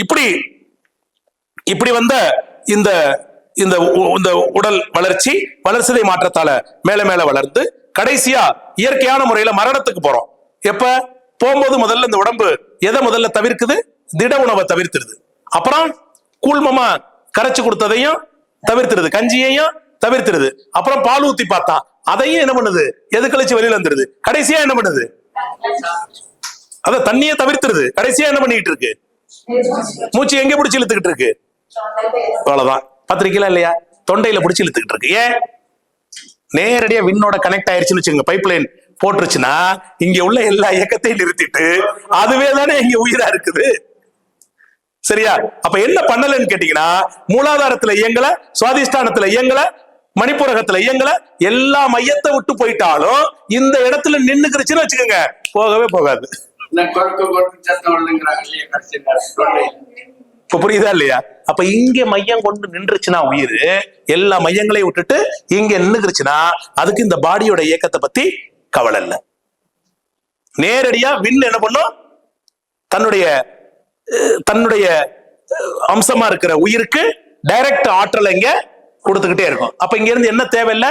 காத்துல இருந்து பிராணா தேவையில்லை, நீர்ல இருந்து பிராணா தேவையில்லை, உணவுல இருந்து பிராணா தேவையில்லை, எதுல இருந்தும் தேவையில்லை. நேரடியா விண்ணு கொடுத்துருது. இதுக்கு பெரிய ஆற்றலும் தேவையில்லை. அதை மட்டும் வாங்கிக்கிட்டு பேசாம இவனுக்குள்ள இந்த உடம்ப வச்சுக்கிட்டு பேசாம இருந்துரும். எவ்வளவு நாளைக்கு பாக்குறது நம்ம? காற்று மட்டும் சுவாசிக்கிட்டு சுவாசத்தை மட்டுமே சுவாசிக்கிட்டு இருந்தாங்க. அதாவது சுவாசத்துல இருந்து ஆற்றலை பெற்றுச்சு. இது நேரடியா விண்ணுல இருந்து பெறுது, காற்றுல இருந்து பிராணா கிடையாது. இப்ப அது சும்மா ஒரு தோதுக்கு தான். எங்க இருந்து ஆற்றலை வாங்கிட்டு இருக்கு? இங்கதான் இழுத்துக்கிட்டு இருக்கு. இதை தாண்டி எங்கேயும் சுத்தாது. இந்த சக்கராவுல இந்த இடத்துல விண்ணோட ஆற்றல் பாக்குறோமா இல்லையா? இப்படி இறந்து போறவங்கள பாக்குறோம். நம்ம என்ன பண்றோம்? அவர் பாவம்னு நினைக்கிறோம். அவர் பாவமே கிடையாது. ஏன்? அவருக்கு இங்க உணர்வே இல்லை. இப்ப அவர் யாரு கூட கலந்து நிக்கிறார்? இப்ப இந்த உயிர் விண்ணோட கலந்து நிக்குது. பிரபஞ்சத்துல எல்லாத்தையும் விட்டுட்டு விண்ணோட கலந்து நிக்குது. இருக்கா இல்லையா? விண்ணோட. இப்ப நீங்க விண்ணோட நீங்க நின்னு தவம் பண்ணுனா இந்த தன்மை விண்ணுக்கும் நமக்குமான நெருக்கம் கிடைச்சிருச்சுன்னா இந்த உயிரை இங்க பாதுகாப்பா வச்சுக்கிறதுக்கு விண் எப்போதுமே அங்கே இருந்து தன்னுடைய காந்த அலை என்னை சுத்தி இருக்குல்ல, விண்ணு மண்ணு கலந்துதானே என்கிட்ட இருக்கு. அந்த விண்ணுல இருந்து வர்ற அலை தான் இங்க இருக்கு. வேற ஒண்ணு இல்ல. விண்ணுனா எங்கேயோ ஓடி போய் எல்லாம் பிடிச்சிக்கிட்டுலாம் இல்ல. என்னை சுத்தி இருக்கிற வான்காந்தத்துல விண்ணுல இருந்து மண்ணு கலந்து இருக்கு இங்க பூமியில. அப்ப விண்ணோட பகுதி பொருளா இருக்கிற காந்த அலைய வாங்கிட்டு வந்து இங்க வச்சுக்கிட்டு தனக்கு தேவையான குறைபாடுகள் இல்லாம சரி செஞ்சுக்கிறது. அப்ப வித்துல இருந்து உயிர் துகள் உருவாகி உயிர் சிறப்படைகிறதும் நேரடியா வெளியில இருந்து பிரபஞ்சத்துல இருக்கக்கூடிய விண்ணுடைய அலையிலிருந்து வாங்கி இருக்க முடியுமா? இருக்காத பார்க்க தானே செய்யறோம். கடைசி காலகட்டத்தில் இப்படி வாழ்றவங்கள பார்க்க தானே செய்யறோம். அப்ப விண்ணின் மீது நிலைத்து நான் தவம் செய்யும் போது இந்த விண்ணோட பகுதி பொருள் எனக்கு உயிருக்கு நேரடியா ஆற்றலை தரும். அது எனக்கு உடம்புக்குள்ளார போதிய சத்தை தரும். அது புதிய உயிர் உருவாக்கத்துக்கு தேவையானதை தரும். எங்கேயாவது உயிர் குறைபாடு இருந்தா அதை சரி செய்யும். அது உடம்புக்கு தேவையான எல்லா நேர்மறையான இயக்கங்களையும் தரும். இந்த விண்ணோட தன்மையால வரக்கூடிய எலக்ட்ரிசிட்டி சேஞ்சஸ், அதுதான் இடி மின்னல்.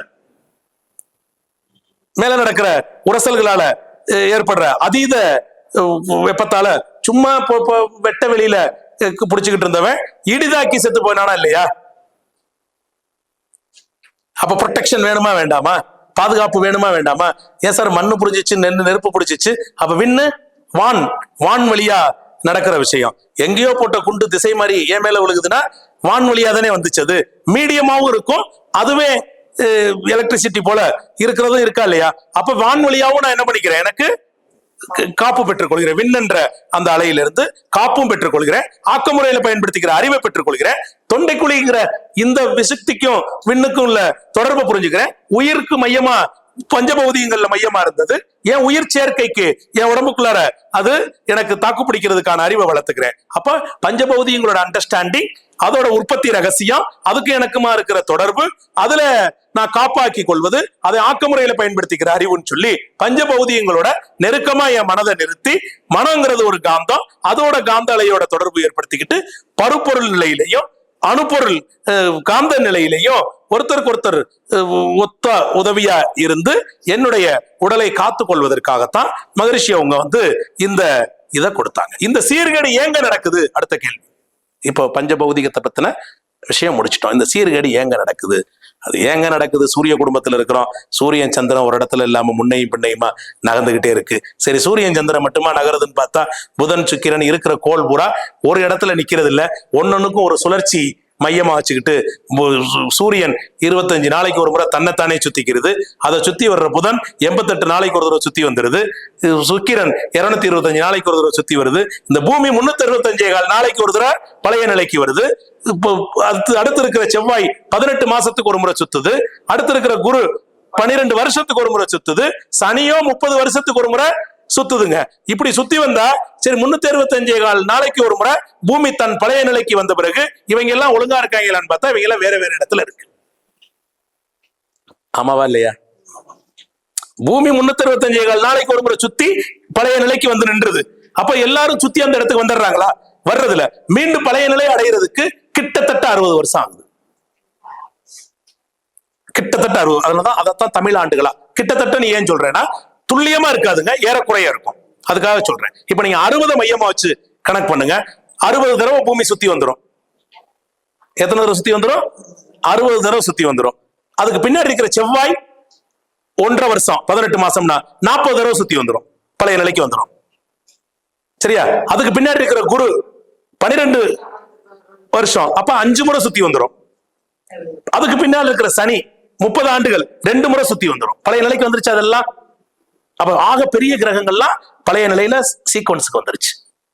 பாருங்க, எல்லாத்துலயும் ஒரு சுழற்சி இருக்கு, ஒரு மையம் இருக்கு, ஒரு ஒரு ஒரு ஒப்பு உவமை இருக்கு, ஒரு ஒரு ஒரு ஒழுங்கமைப்பு இருக்கு, ஒரு ரெகுலாரிட்டி இருக்கா இல்லையா? அப்ப எவ்வளவு நாளைக்கு ஒரு தடவை இந்த கிரகங்கள்லாம் பழைய நிலைக்கு மீண்டும் திரும்புது. இன்னைக்கு இருக்கிற நிலைமைய மீண்டும் பழைய நிலைக்கு திரும்பி ஒரு இடத்துல நிக்கணும்னா வரிசையை அணிவகுத்து பாருங்க. பூமி அதுக்கு பின்னால செவ்வாய், குரு, சனி 4 பெரிய கிரகங்களும் வந்துருது. அதுக்கு முன்ன இருக்கிற உள்ள இருக்கிற 2 கிரகங்கள்ல தான் முன்ன பின்ன வித்தியாசம் இருக்கு. 88 நாள் 60 வருஷத்துல பிரிச்சு பாத்தீங்கன்னாக்க ஒரு வருஷத்துக்கு நீங்க 365 88ஆல வகுத்து பாத்தீங்கன்னா கிட்டத்தட்ட தான் வருமே ஒழிய ஒரு நேர் லைன்ல ஸ்ட்ரைட்டா வர போறது இல்ல. 225 எடுத்து பாத்தீங்கன்னாலும் அது மேபி நீங்க ஒரு 60 வருஷம் இன்டு 18,000 போட்டு வகுத்தீங்கன்னா நியரஸ்ட் பொசிஷன்ல வந்து நிற்கும். அப்ப கிட்டத்தட்ட ஒரு 60 வருடங்கள்ல பெரிய கிரகங்களை கணக்கில் எடுத்துக்கிட்டாங்க.